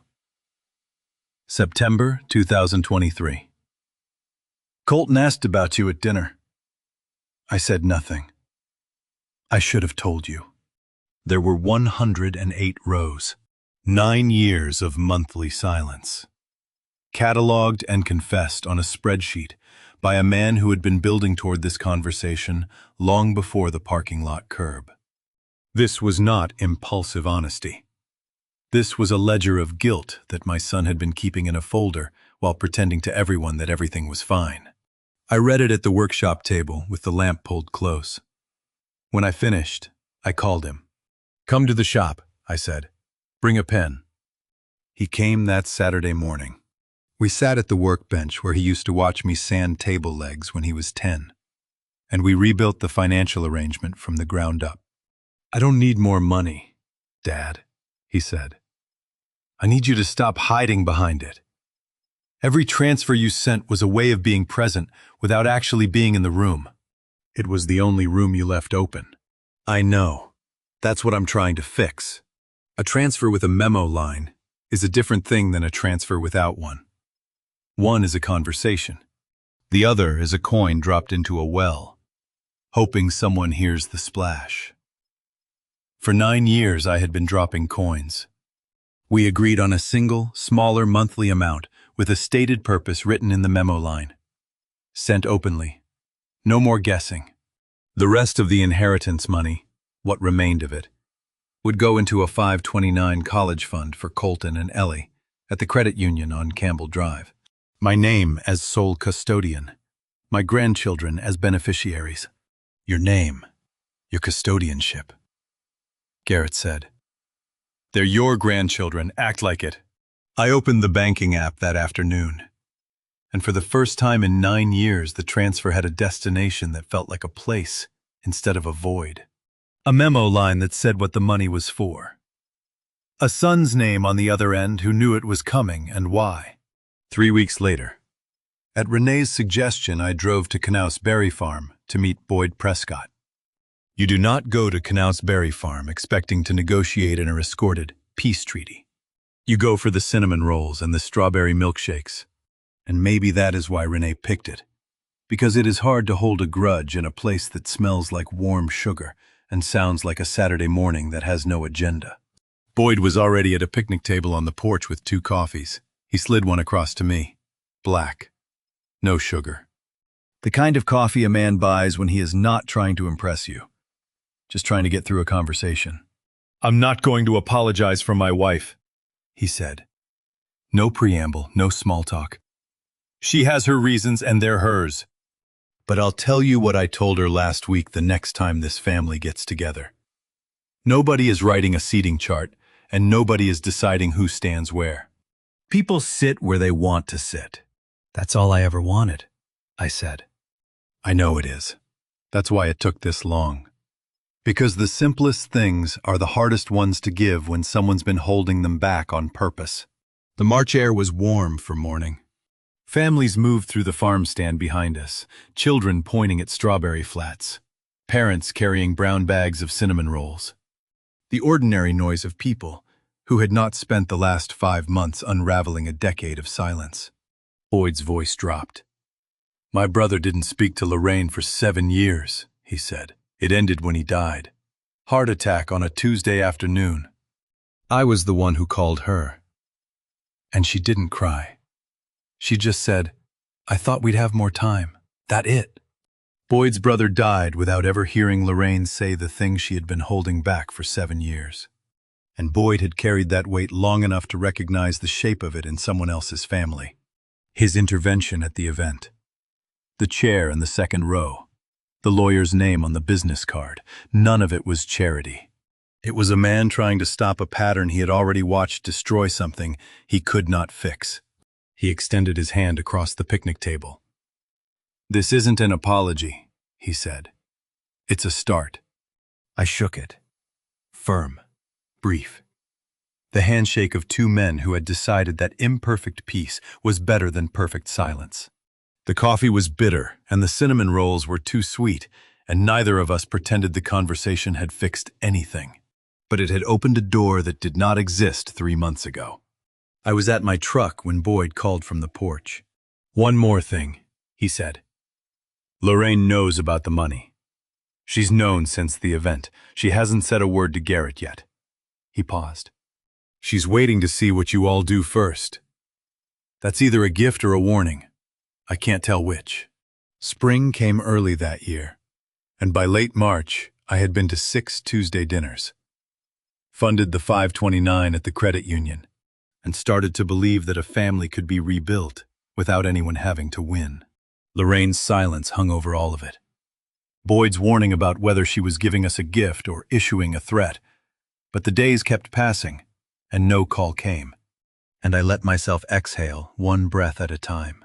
Then the mailbox had something in it that made me stand in the driveway for a full minute before I opened it.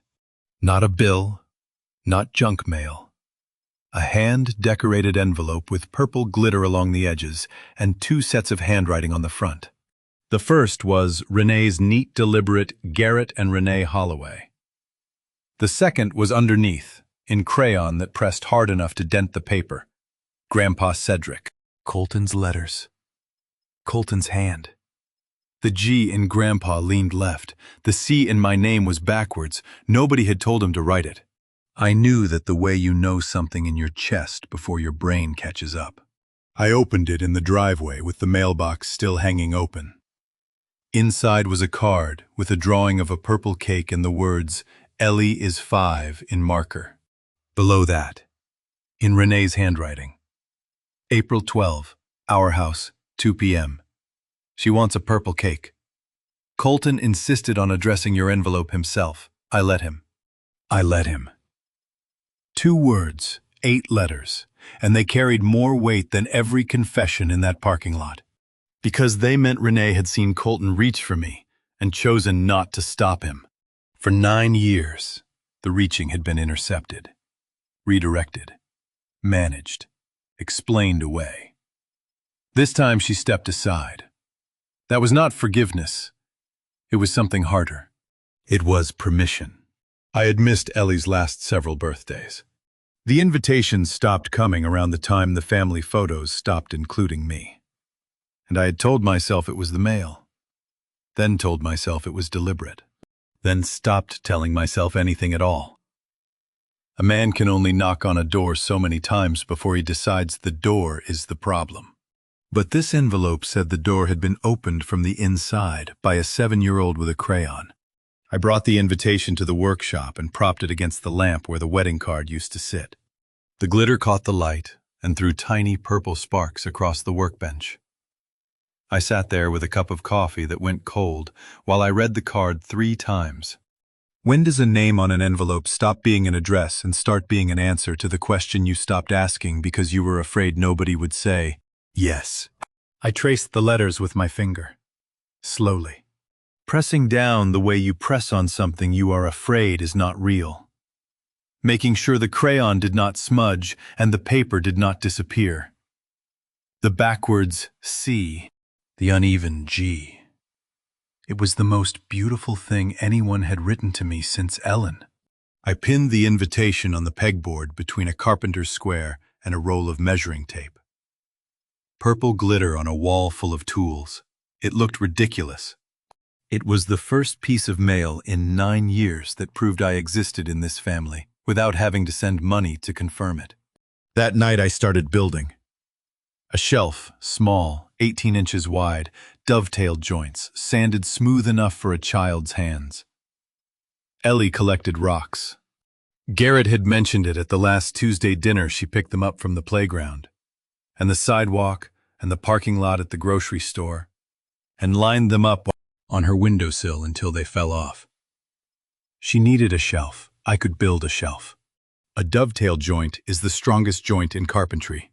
2 pieces cut to fit into each other so precisely that they hold without glue, without nails, just by the shape of what they are. I cut the joints by hand under the workshop lamp, with the invitation watching from the pegboard. And I thought about how a family works the same way, not held together by money or obligation or silence, but by the shape of the people in it, if you cut the pieces right. Ellie's birthday was 3 weeks away. I had time to get it right. For the first time in a long time, I had time. I was sanding the shelf at midnight, the workshop quiet except for the rasp of paper on grain, when my phone buzzed on the workbench, a number I did not recognize.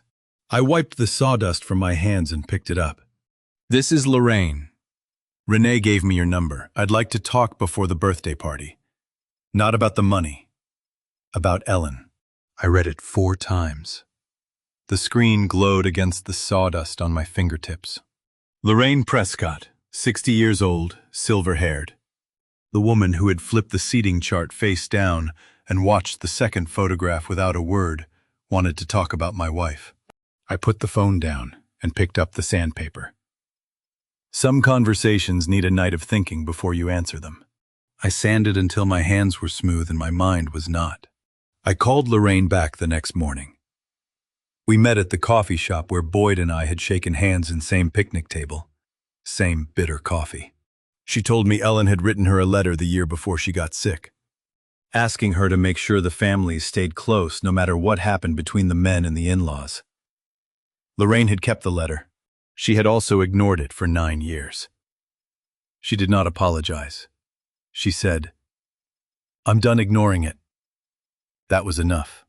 She never once brought up the business, or Garrett's job, or where the money had come from.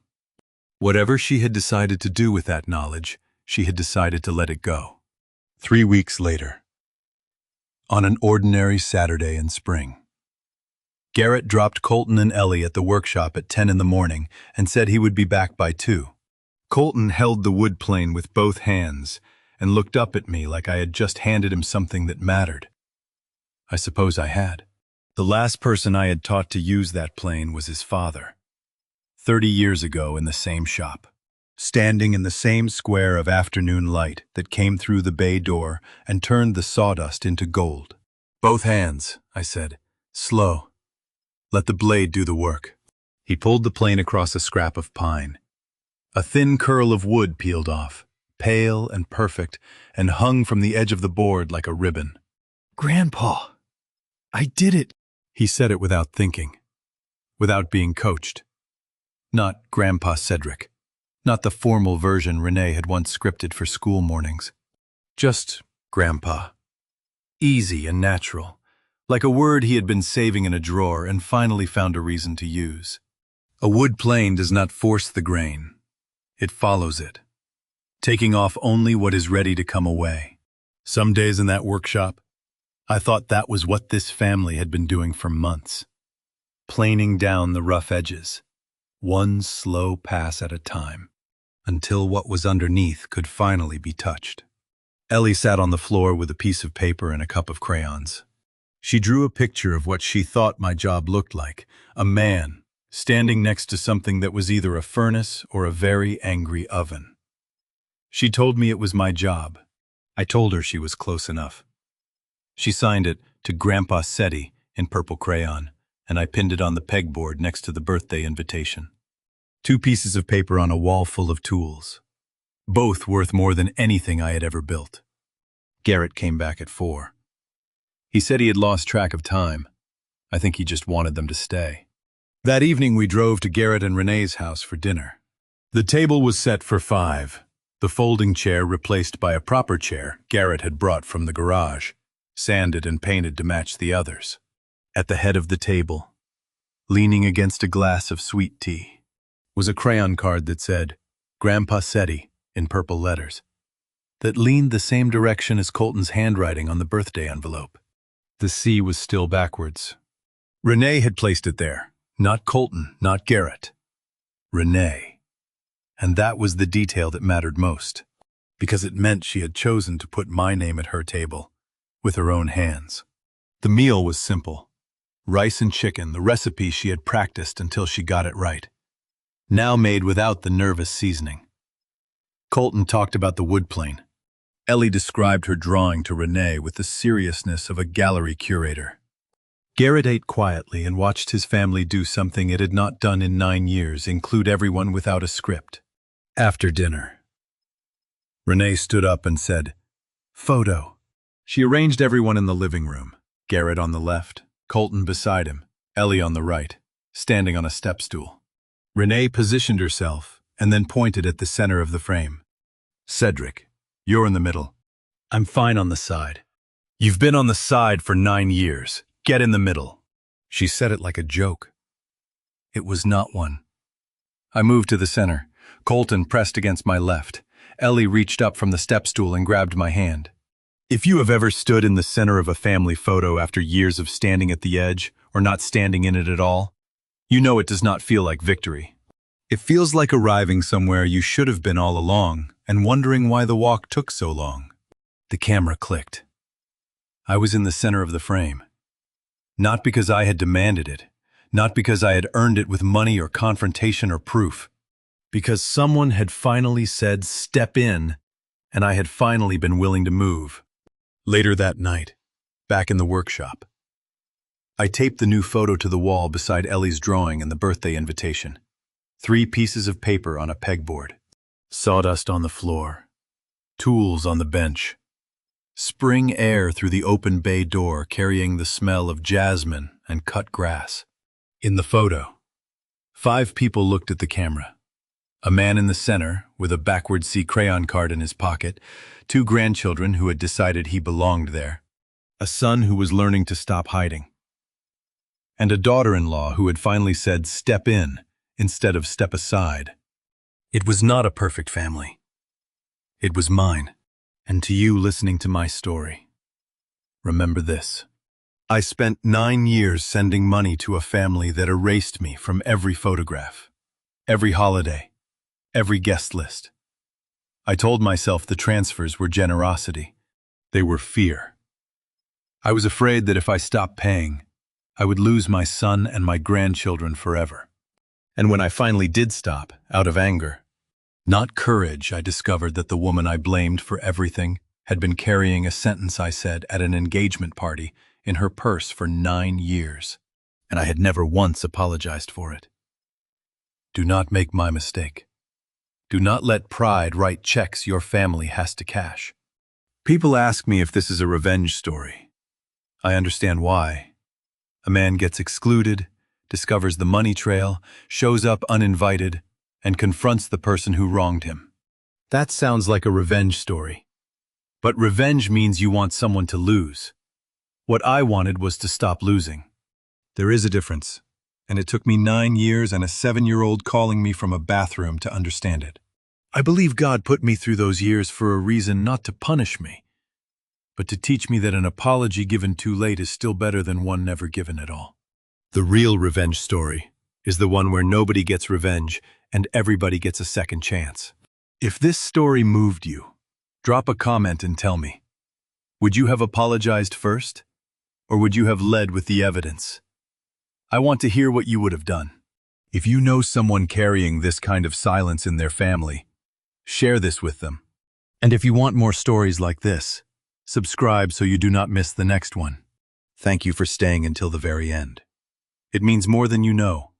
Please remember that certain details in this story have been adjusted for storytelling and reflection. The people are real. The lessons are real. The names and some events have been changed. What matters is the message, and I hope it stays with you.